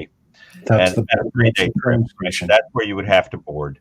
And then what would happen is it would take you ultimately to Los Angeles Union Station. You'd get on a Greyhound or some other public bus. You would have to stop in Dallas. You'd have to stop in Nashville, Tennessee. You'd have to stop in Richmond. You'd have to stop in Baltimore downtown bus station. Then you would get off and you would walk to Haynes Street and Warner Street, right? And then there's another bus that picks you up. That bus takes you to Russell Street and Camden Street in Baltimore. You then walk again, and you wind up at 410, the 410 bus in Bel Air, and you take that and you get off at McPhail Road and Deerbrook Road in Bel Air. That is where a person would exit who took public transportation from LA. So the question is, do either of you know where that is, McPhail Road and Deerbrook Road? How far is that from the trail? I'm just curious. I know where McPhail is. I don't know where Deerbrook is, but McPhail is probably 2 miles, 2.5 miles, maybe, probably 2 miles. Mm-hmm. I mean, I'm just curious because there are multiple places where this guy would have to get off the bus and get back on a bus. He's going to be spotted by people along the way. I mean, ultimately, I'm wondering if people at those bus stations have seen the photo of the guy. I mean, people rode the bus with this guy. If he took a bus, if they saw the photo, they might say, I spent a couple hours on a bus with that guy, that kind of thing. You notice how many states he would have traversed. Yeah. In Hartford County, there really aren't bus stations. You basically have a sign on the stop of the road. I mean, the side of the road. That's it. There's not even a bench. Okay, but I mean, the point being that he would have spent time on public transportation. If he did come that way, there would have been people who would have seen him. And look how many states he traversed. We also don't know, if he did come that way, how long he stayed at each point. I'm imagining that he would have done the stopover, like everybody else, and gotten on the next bus across about a 3-day period. It's 2 hours and 18 minutes if you estimated by 3 hours and 18 minutes. 2 days and 18 hours, I'm trying to say, if he got on in LA and took something like Greyhound with all those stopovers. But I'm counting there at least 4 or 5 states that he passed through. And Chris, I mean, what do you think about the idea of distributing the image at the bus stations that would be along the way between LA and Bel Air? I think it's a great idea, but they can also do a lot of other things in between all of that, for sure. 100%. And yeah, absolutely. 100%. I think we're running into 3 hours and 23 minutes here, and I apologize. That's where I got the when I was talking, and this whole thing just kept on moving. But so, first of all, I want to thank everybody, and then I want to play this with Dylan real fast, and then we're gonna wrap it up for final Ahora thoughts. necesita su ayuda. Rachel fue asesinada por esta persona. Era madre de 5 hijos. Su vida no debería haber sido arrebatada o perdida. La persona que hizo esto es peligrosa y no ha sido capturada. Si ha visto a esa persona, si sabe quién es, por favor ayuda. Si ha visto a una persona usando este tipo de gorra, por favor ayuda a esta familia, por favor. Hay una recompensa de $35,000. Puede permanecer en el anonimato. Si sabe quién es, llame al 410-836-7788 o envíe un correo electrónico a rmtips@hartfordsheriff.org. Quizás lo haya visto en su barrio, quizás sepa quién es posible que lo haya visto en sus tiendas locales. Hágalo saber a su familia en México, Centroamérica y en Latinoamérica. Si vive en el área central, sur de Los Ángeles, mira a esta persona, lo reconoce, lo ha visto en su barrio. Compártelo con sus vecinos y amigos y en las tiendas locales donde compra. Esta persona todavía está ahí afuera.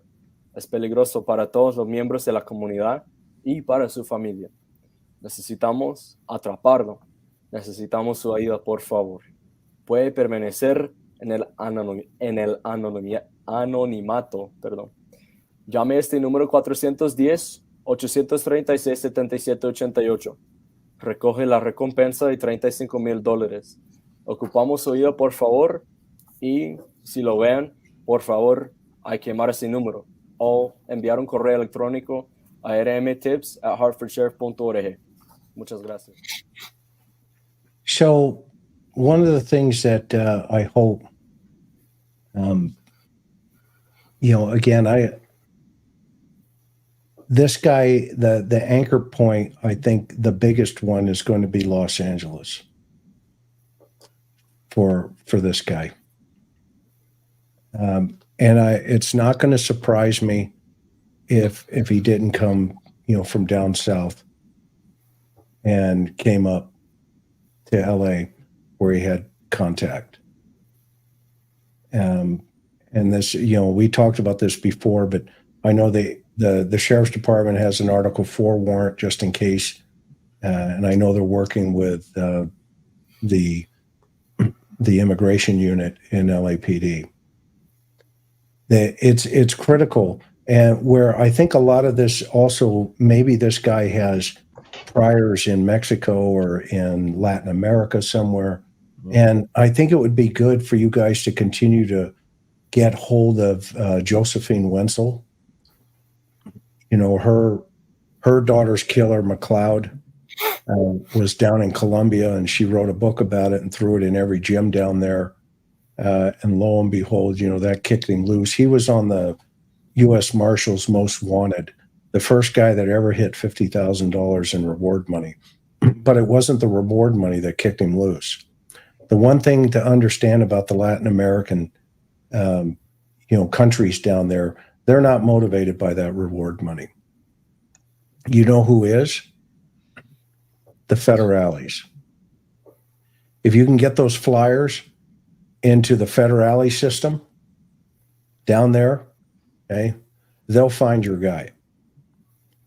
Okay? Because, I can't tell you how many cases I've had where and Gary knows, I actually had two guys, we sent them 2 tickets, and they were their phone was literally on a telephone pole in a barrio down there. And we got a full confession from the suspect on the telephone. And then his nephew handed him a ticket and says, they want you to fly back. And sure enough, I met him at the San Ysidro border, and they walked over, and he turned around. I put handcuffs on him and said, welcome to America. And, they're both in prison. But the reason that happened, because I told them we were going to release the reward to the federales in the patio down there. That scared them more than anything. Because down there is no Constitution of the United States. There's no Bill of Rights. Okay? They just say, this guy wants to talk to you. No, he doesn't? Okay, we'll be right back. 20 minutes later, they come walking out. He says he wants to talk now.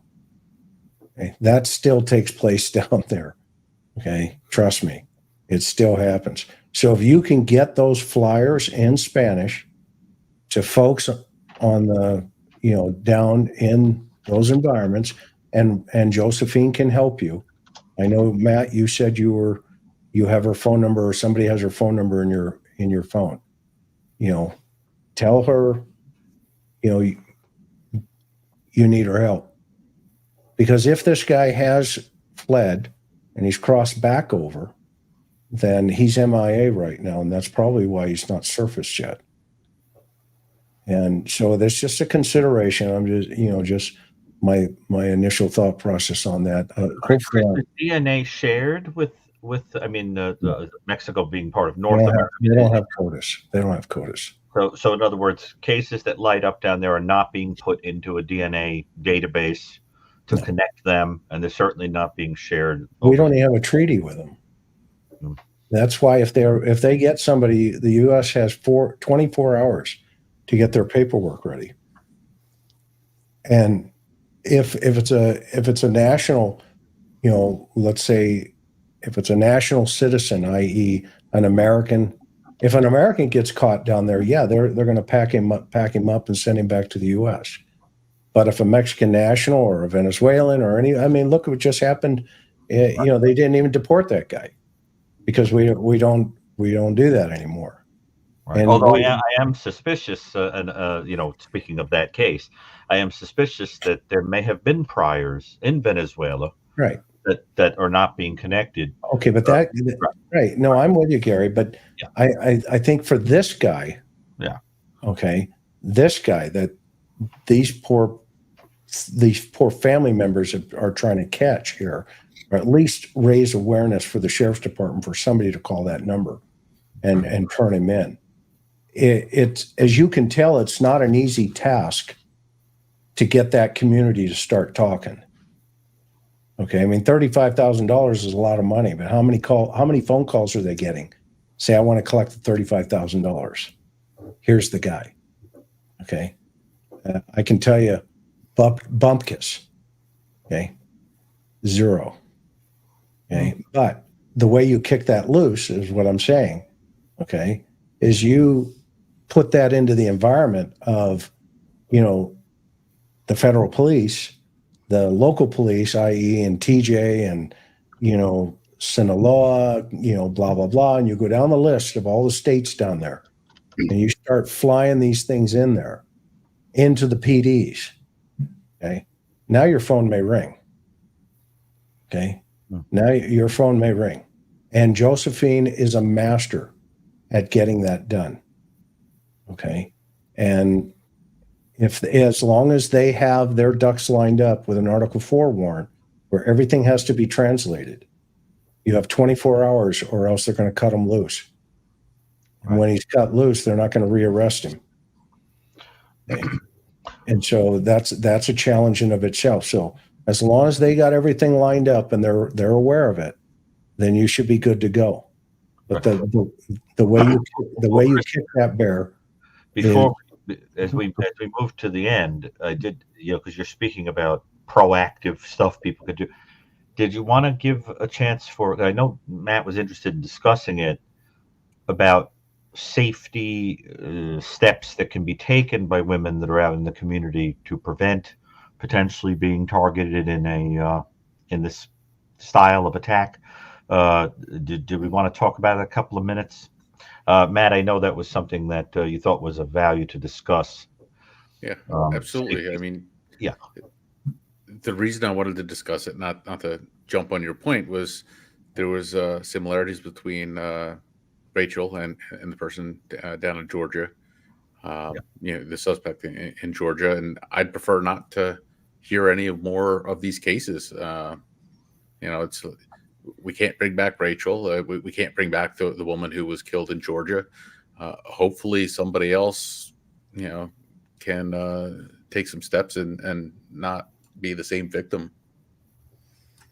Right. Well, Chris, what are your thoughts on that about things that added to the opportunity that this offender took advantage of in this situation that people could avoid. Situational awareness is key. Mm-hmm. Your gut is always right. Follow it no matter what you feel as a woman. No, make sure if you're walking back to your car, check your back seat first. Have your keys ready in your hand. Okay, auto click it before you get to your car. Look in your back seat. Make sure there's nobody in there. Don't get into a car. If a car's coming at you and a guy pulls a gun, your chances of surviving are much higher if you run the opposite direction of the way the vehicle is facing, and then try looking over your shoulder to see if you get a partial plate or a license plate. Statistically, if you get in that car, you're gone. That is a secondary crime scene, and I can't tell you how many victims we've had after that. Okay. If any way, shape, or form you as a woman feel, and I know 85% of our demographics are women, and that's what our channel is all about, is helping you. If at any time you have a gut feeling, you're right. You are 100% correct about a guy. Okay? Guys, we always miss it, but just ask our wives. Our wives will say, that guy's creepy. Okay? What do you mean he's creepy? He's a cool dude. No, he's weird. How do you know that? Because he looked at me weird. Guess what? You're right. You're 100% right. Okay? And I guarantee you, your sister's boyfriend was the type of guy that she was attracted to. He's a gym guy. Am I right? I've done a little homework. He's a gym guy, and guess what? She wouldn't have gone down easily. So she was, the fact that she parked her car backwards means she had a state of mind that if there was an emergency, she could get into it and get out of there quickly. Okay, and you learn a lot about people if you get into their cars. And if you want to know something about a guy, don't say, tell me a little bit about yourself. That's the other thing. Okay. But change the verbiage just one iota and say, tell me, can you tell me a little bit about your life? Tell me about your mother. now you've opened up all three lives, because we live three lives: our public life, our private life, and our secret life. Right. Now you've opened up that third dimension. And I used to tell my daughter all the time, it never helped my daughter get any dates ever, but it did keep her out of a lot of trouble. And those are the kind of things in environments. You park under lights. If you have to, you walk quickly to your car, but you walk with confidence. Also, keep a pair of boots on your porch if you're a single woman. I interviewed a rapist one. I used the word. I interviewed an SA one time that had over 500 cases under his belt. And you know what turned him away the most? A pair of men's boots, large size plus 12 plus boots on the front porch. Okay. It scared the crap out of him because he didn't know if there was a bigger dude inside. So I told my daughter in college, put a pair of boots on your porch. It works outside your dorm room. You'll scare them all away. I'm teasing, but you guys get the message. And so those are the kind of things that we want to prevent. Take one earbud out, if possible, or at least keep your volume controls down. If a car's coming behind you, then turn around and run the opposite direction of the way the vehicle is facing. Okay. And Chris, again, what do you feel about mace? Mace, yeah, bear spray is better. Carry bear spray, or if you're going to get mace, get CS gas, not CN. CN just makes the tear ducts, problematic, but CS gas feels like somebody put a piece of barbed wire down their throat. The big difference, and it works. It's good stuff. But just be akamai, as they say in Hawaii. Just be aware, be alert. Okay. And even then, if we don't know if Rachel even saw this guy, we don't know that. And so sometimes circumstances are in the favor of the perpetrator. Doug knows this more, and Dr. Gary more than anybody. Sometimes they're looking for circumstances in their favor, in their environmental favor. So the more you project yourself as being in control and aware, the less likely they want to bother you. Well, what about being alone? What about not being alone on a trail? I mean, do you think the buddy system's been proven to work? Even with children, if they go into a bathroom, teach them how to whistle. Go into the bathroom with them, for kids, with moms and dads out there. But more importantly, teach them a secret code or a password. If somebody comes by to pick them up, say, "What's your password?" What? Well, earlier that day, you said if I send somebody with you to come get you, the password's red balloons. If the suspect goes, "What? What are you talking about?" then that child doesn't get into that car. It's the same with women. If the two of you are going to meet somewhere, and today these guys are so calculating. And the other thing I think we're going to find on this guy, if he does have a phone, is going to be a tremendous amount of pornography, and it's going to be really serious stuff. If he went to this extreme this fast, there's going to be a whole another world of fantasy in there. So, okay, I've held you guys up way too long, Gary. You keep asking me questions. I love you, brother. Sorry, what can I tell you? We're too curious here. Well, 3 hours and 40 minutes into this, we got half a day. Well, I think as we wrap up, I think it is important to emphasize and to echo what people are saying in the chat, that it is pretty sad that to be a woman in contemporary culture, that you even have to think like this. Yeah. I mean, it's like warfare, just to, because you happen to be born of a certain sex. But the statistics do suggest that women are disproportionately targeted. And, the numbers are horrifying. I mean, of how common this is, whether it's assault by somebody making a lewd comment, somebody engaging in a perverse act in front of you, or far worse. But I think, this is just, unfortunately, we have to talk about it. But I think there is something about it that is very disturbing to people in the audience, that the implication. And shame on us as men. Chivalry is not, we got to get back to basics. We got to have, fathers and all this, the things that we should be doing. It's our responsibility too, that because this, by the way, next week, Dr. Catherine Ramsland's coming on. This is her new book. And we're gonna be doing, this is The Serial Killer's Apprentice. It's a great book. Gary wrote a review on this. I actually wrote a review. It didn't make it. Really? Yeah, her publisher cut it. But anyway, that's okay. That's a good thing. But Dr. Ramsland's going to be here next week. Gary's going to be back with it. Dr. Brucato's going to be back with us. And also Miss Allman, Tracy Allman's going to be with us next week to discuss this great book here. If you haven't bought Dr. Brucato's book, push him up to Amazon, would you? Please, The New Evil. This is a great read. And by the way, where's this guy fit? Number 18, Gary? Well, there's no indication of torture, so it would be a 17, which is where there is homicide accompanied by sexual motivation. But people like that, they tend to be quite similar.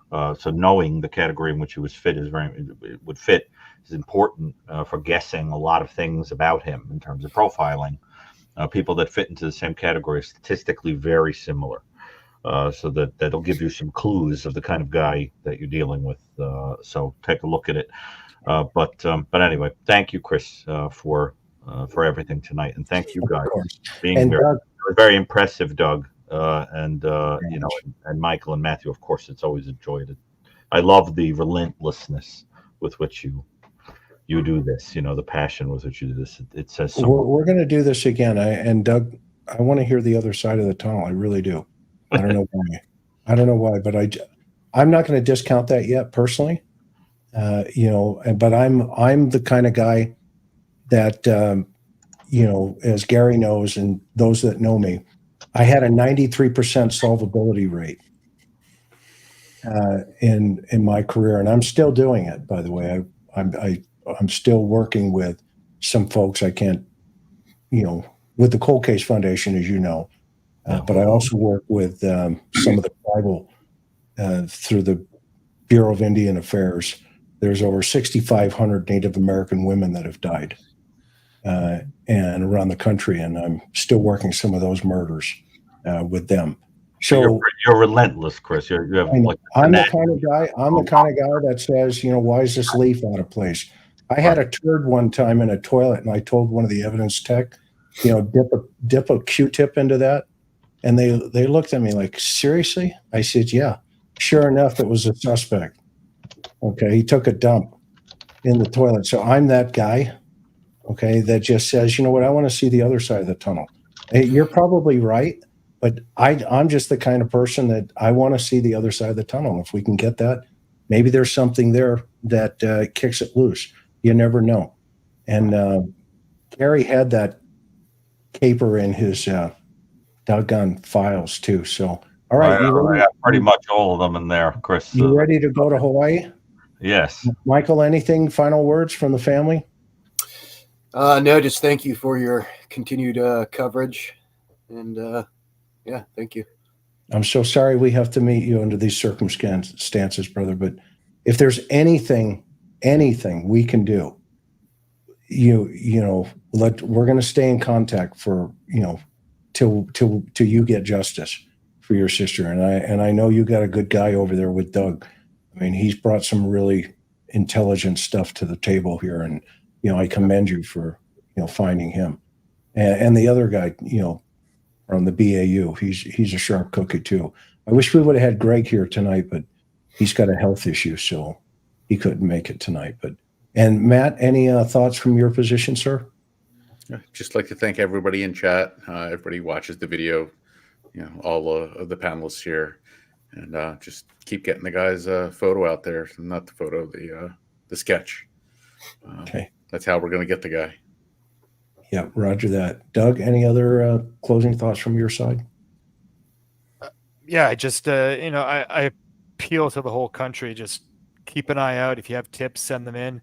Obviously he's got an anchor point, some reason to be in LA and Bel Air, but he's had to travel across the whole country to get there. So this isn't just for people in South LA and Bel Air, Maryland. It's for the entire country. So keep an eye out. If you have tips, send them in, and please keep it in the spotlight.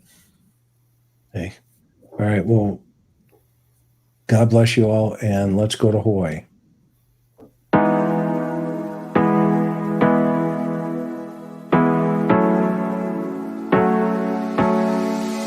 Hard working every day, I'm stressed out 24/7, babe. No timeouts, wish we could fly away. You and I go to our favorite place. Oh yeah, make special memories together. I'll be your company now and forever. I say we fly away, you and me, go to our favorite place. Feeling the sun on my face in Hawaii. With you, Hawaii. With you, Hawaii. With you, Hawaii. I need a summer breeze, some fresh air to put my mind at ease. No cares. You wanna come with me? Me and you go to our favorite tree. Are you ready now? We jump on a plane now. We're taking away. Yeah, we're taking away. Don't hesitate now. We're taking away. Yeah, we're taking away.